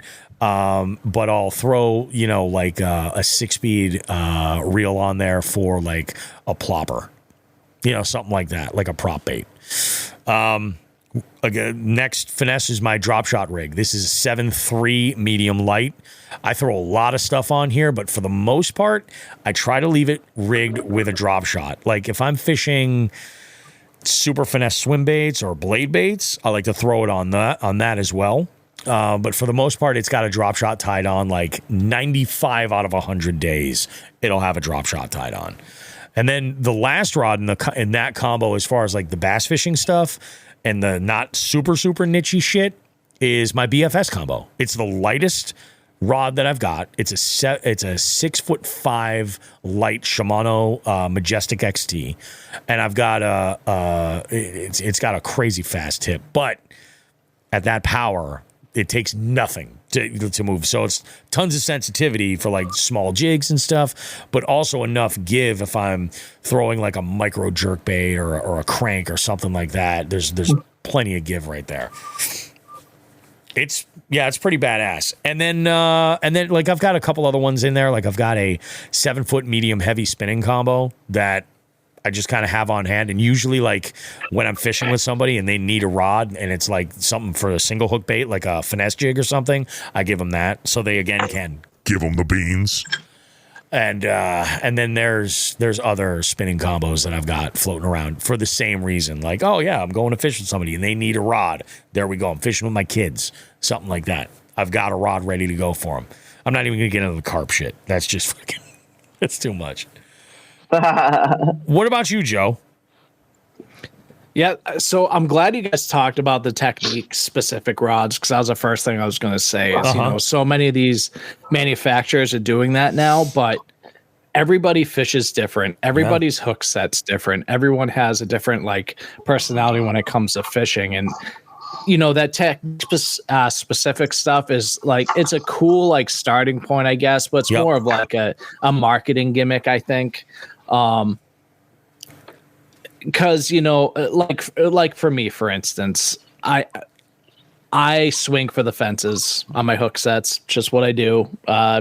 Always been that way. Mm-hmm. So some of these techniques specific rods just don't work for me. But so mostly I like rods that are 90% of my rods are 7 feet or above. That's just what I like. It's my personal favorites. It's what works for me, and that's the biggest thing is like get to know what works for you for each technique that you fish, because what Bobby uses, what Josh uses, Josh and Bobby might not have the same, not feel the same about what works better for them, and vice versa for me. So the one rod that I do keep under 7 feet is typically my jerk bait rods. I typically keep those because they're just, it's a little easier on the wrist. And especially for those like with when it comes to like fast versus moderate and stuff like that. So a lot of my trouble, I have like two or three different types of hook sets I use, I guess you could say, is like, with those, the crank baits, the jerk baits and stuff, like see? So, it's like that sweeping motion versus that like swing for the fences, hook set. I also use mono for my jerk bait rods, just, let Dan know there. I do use mono for that.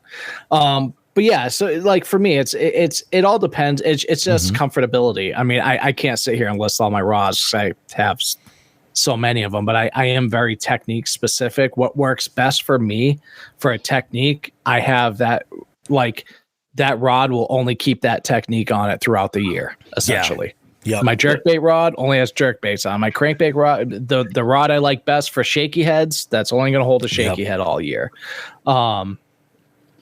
it's not financially sound. I will say that, but you make a good point. Where where I had to adjust that a little bit is when I was up on St. Lawrence with these guys, because I didn't have my boat, so I was confined to a certain amount of rods. I was only bringing like 4 rods with me, which were mostly spinning rods because we were doing so much finesse fishing. But for my spinning rods, most of my spinning rods are right at 7 feet. My drop shot rod is, I think, a 7.1 or 7.2. That's a little bit longer, medium light. That's my one, like, medium light. All my other spinning rods are mediums. But yeah, so the biggest thing to take from this is if you're setting up, if you want a rod for a technique, you have to discover what what type of hook set you use, what is most comfortable for you. Just because this brand sells, like, this is a crankbait rod, it might not be for you. It might not be the most comfortable for you. So do your research.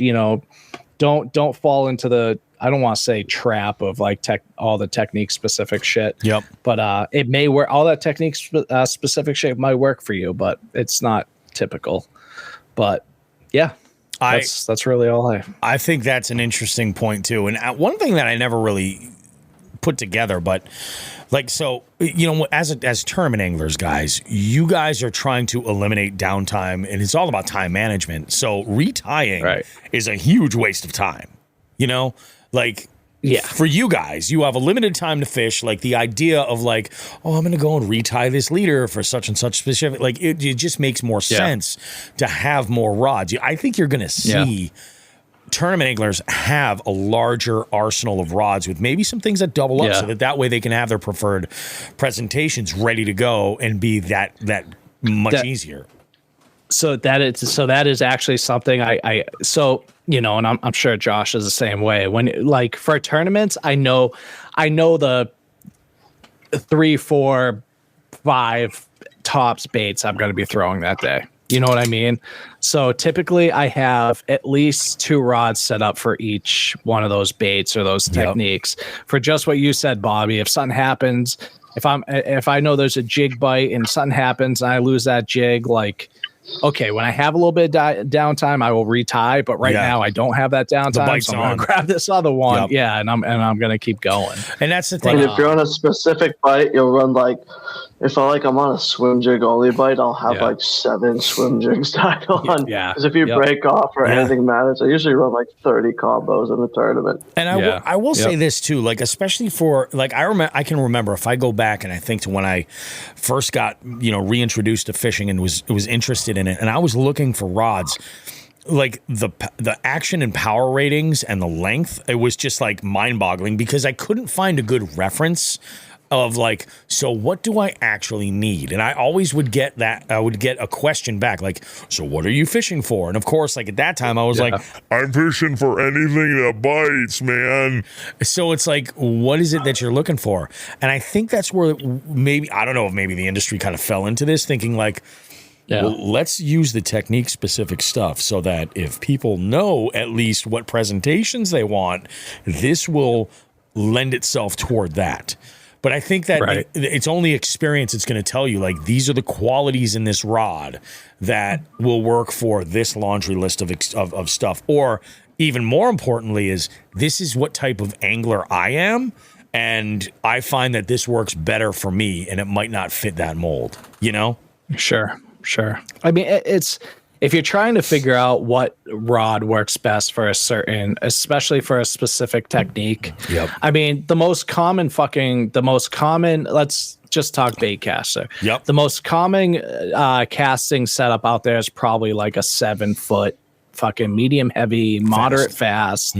Like, whatever technique you're trying to get specific, start with that and think about, like, okay, what do I want different? What is this rod doing when I set the hook, or I do this or I do that I want differently? And that's your, you go from there. Yeah, it's true. It's true. And, there's a million folks. I think we've even actually done something previously about, like, what are the top 3 or top 5 rods that a bank angler should be carrying with them. Or I think it was like we did like, what are the top 3 rods that a bank angler should carry with them? And it's like, you know, you can factor some specific stuff in there if you're like, oh yeah, maybe it would be a good idea to carry a drop shot rod, not a drop shot rod, a jerkbait rod if you're fishing from, you know, the bank and you've only got clearance, you know, something like that. Like you got to take a lot of this shit into consideration, but 100%. Yeah. That's, you know, that might be something that we should do maybe for like the holidays. Would you talk about a rod gift guide, something like that? Specifically like the real, like, you know, and maybe even something about getting new anglers into it. Like rods you should have on hand and presentations for if you're like, hey Billy, you want to go fish? You ever do this shit before? Or you have a family member that's like, hey, take me fishing. Like what would you set them up with? That's not a terrible idea. I fucking like that idea. That's pretty badass. That's pretty badass. I did forget one of the rods in my freaking, what do you call it? In my Spectrum. What's that? My big swim bait combo. Oh yeah. Actually, I have one of those too, and I just never use it. I got a 7. I think it's a 711.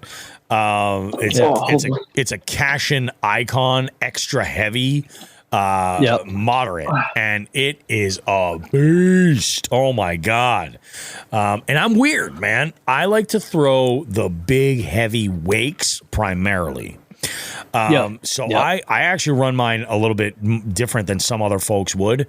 I throw my wakes with 20-pound mono, and I throw it on an 8-speed reel so that I can burn it and get it subsurface. Or I can have that fast reel to articulate and get more like louder clacks or something. I've fooled around with like using that setup with like, glide baits and shit like that. But I haven't even begun to dip my toe into that world yet, you know? Yeah. Mm-hmm. Oh, Tim, you too? Tim Behan says, one of my rods fell in the water yesterday. Yeah, I did too. It cost me $250. Yep. Independence Day. God damn it. It happens. Been there, done that. What can you do? What the hell can you do? Guys, we're going to be wrapping this show up in just a minute. I do want to go and say that we have to actually wrap up recording shortly because in about half an hour or so, I'm going to be recording with Matt and Brad from the Catch podcast, which is, I don't know if they're going to drop on the same day because we usually drop a late Monday night and they usually drop on Monday or Tuesday. I don't know if they have a turnaround where it'll be out there, but I'll let you guys know when the episode comes out. One of the things I want to throw out there to all of our listeners, if you guys have any questions regarding, you know, your gear or anything like that, and you want like advice from the peanut gallery here, shoot us a message, you know, even better, call us on the hotline. Call us on the Jigs and Bigs hotline, and we'll get you your information, and we'll tell you all about what we think you guys should be doing. The number for the hotline is 413-324-8519. Call the hotline if you guys have any questions or anything like that, and you know, we'll figure it out. Let's go ahead and wrap this sucker up, guys. Yeah. That's right. Fucking A. I do love these shows. They're a little bit more compact, and we sort of have a little bit. We get right to it. Don't get me wrong. Yeah. I have some interviews lined up that you guys are going to love. Some of these recording sessions have been scheduled like in the next like 3 to 4 weeks in advance. So I want to wait till we get them recorded before I mention them. But yeah, just you guys, we have some great stuff coming up. If you would care to suggest a guest to be on Jigs and Bigs, by all means, you can call the hotline and make a suggestion there. You can email us jigsandbigs413@gmail.com or shoot us a DM on your preferred social media network. We're on pretty much all of them, so go ahead and shoot us a message. In fact, with the boat, I want to start recording some interviews on the boat. with folks while fishing. Yeah. Like that's in the works as well. So we can go ahead and make that shit happen. What is this? California company found through Cast and Crank podcast. Oh yeah. Oh, iRod. Yeah, I iRod. heard Popper Rod I was talking about. That's exactly what it is. It's an iRod. Yep. The Square Bill Special. That's my Popper Rod from iRod. No shit. Yeah, I love Cast and Crank, by the way. I listen to Cast and Crank all the time. Square Bill and Rip Rap Special are nasty glass bend rods. They nailed those blanks for sure. That's pretty badass. I love it. Benny goes, gotcha. Yeah, I'm with FX, so I'm slowly phasing out my gear. What is going on there? My voice just did something crazy, and it sounded in my headphones like it was The effect? And no, it wasn't. That's weird. Did my kid spike this beer? What the fuck's going on? I'm not an FX. So Ben, I'm not an FX fan. No, I'm not an FX. I will admit it. I'm not. Haven't been. Yep. Won't be. I'm just not an FX fan. But that's just me for sure. I'm an NRX guy. I like NRX. Yeah, I have my top water rod is an FX rod, and so far I love it. But I mean, I don't think I've picked up a rod that I've had like any real beef with, other than like when I first started fishing and I was fishing like the Abu Garcia Vengeance stuff. I didn't know how sensitive a rod could be. You know what I mean? Yep. Like with that kind of stuff. So then, you know, and I'm also trying to do this on a budget as much as I can. Yeah. I mean, clearly. I use that word loosely. Budget. Yeah. Oh, good Lord. Well, guys, we're going to wrap this sucker up. We will see you guys in 7 days with more Jigs and Bigs goodness. Josh, you got anything you want to mention? You got any big tournaments coming up? Anything we can look forward to for news? I got confirmed for the regional national qualifier for like the Bass Nation deal, whatever they call it now, in Champlain in July. So I signed up the very last day, made it in. That's about it. I'm just focused on that right now. I go off limits for that. I'm like the 6th, I think. And my plan from then to there is like not get involved with any tournaments, but just really fish a lot and keep the rust off. And I want to win that fucking thing. I don't want to just make nationals. I want to win it. You want to go for it? Fucking A, dude. Well, good luck, man. Yeah. Nice. I'm going to swing big. Hell yeah, you got to, man. It's all you can do. You know what I mean? It's all you can do. I'm tired of like 12th place finishes, 8th place finishes. I want another one. Oh, I hear you. So, Joe, what about with you as far as the boat? What do you think the timeline looks like where there's going to be some big announcements? Within the next 2 weeks. In the next 2 weeks. You guys heard it here first. Next 2 weeks. It should be. The timing should be there.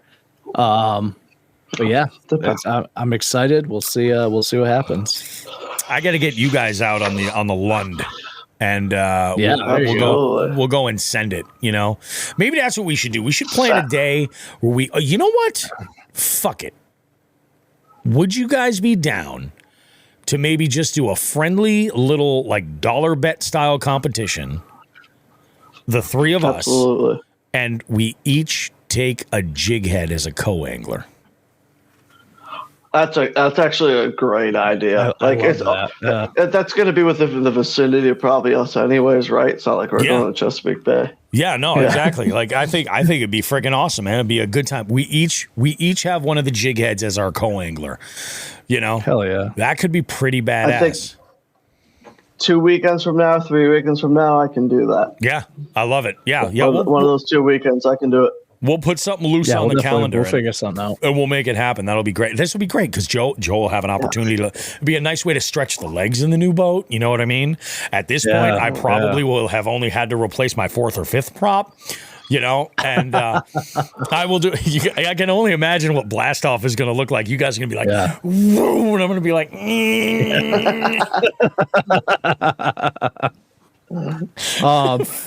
one thing I do want to plug, Bobby. Plug away. I do want to plug the Rumble on the River by Fish or Die. The yes, the tournament coming up. The tournament coming up on St. Lawrence River, October 19th. Rumble on the River is a team tournament, $250 entry, guaranteed $5,000 for first place. I will be there. I know Josh is going to be there. We can raffle off my co-angler spot. Do an event. And the winner can be my co-angler. I'm already signed up. No co-angler. Todd, that's awesome. If you can make it to Massachusetts for the weekend when we do this, 100%, that's what we need to do. There you go. We'll go to Barton's. No, we'll do better than that. We'll do better. We can do better than Barton's. I'm okay with Barton's. I've never fished there, so here I am throwing shit out there. I figured out how to get all the way up to the dam, dude. Last year we had a 2-day there. Yeah, that's right. As mud's flinging 40 feet into the air. He's like, "You coming up this way?" I'm like, "Nah, dude. This is as far as I go." I'd love it. Yeah, Todd and I will go, and then you guys will be like, "Oh, we caught so many fish," and then you'll just be like, Is that Bobby's boat? And it's just kind of like drifting. Todd and I are just passed out, stoned off our asses. You know, the thing about Barton's is everyone does the run, but you catch the biggest fish right there in the cove if you can figure out the largemouth. Yeah. Yep. Mm-hmm. Yeah, that's true. Cove, Barton's Cove. Yep. Freaking nuts, dudes. Nuts. All right. Thank you guys for an amazing show and hanging out. Thanks to all of our jig heads, of course. If you'd like to become a jig head, visit jigsandbigs.com. We have a button right there. It says join our Patreon. If you're following us on Instagram, the link in our bio, like all that great stuff is all right there. The July scavenger hunt registration is open. It will be open until the 8th of July. So go ahead and get involved on that scavenger hunt, folks. August will be dropping very, very soon. We're going to drop August, September, and the final one, October, probably in the next week. You'll be able to see that. So that's going to be coming up. Stay tuned on Fishing Chaos for all the tournament stuff. I've got so much good stuff lined up for you guys you don't even know. We'll see you guys in 7 days with more Jigs and Bigs goodness. It's always a great time to be on this show. We will see you guys with more after this. Thank you to our listeners and to everybody watching, all of our jig heads watching live. We appreciate you. Don't forget, like we always say, it's an ass, smoke some grass.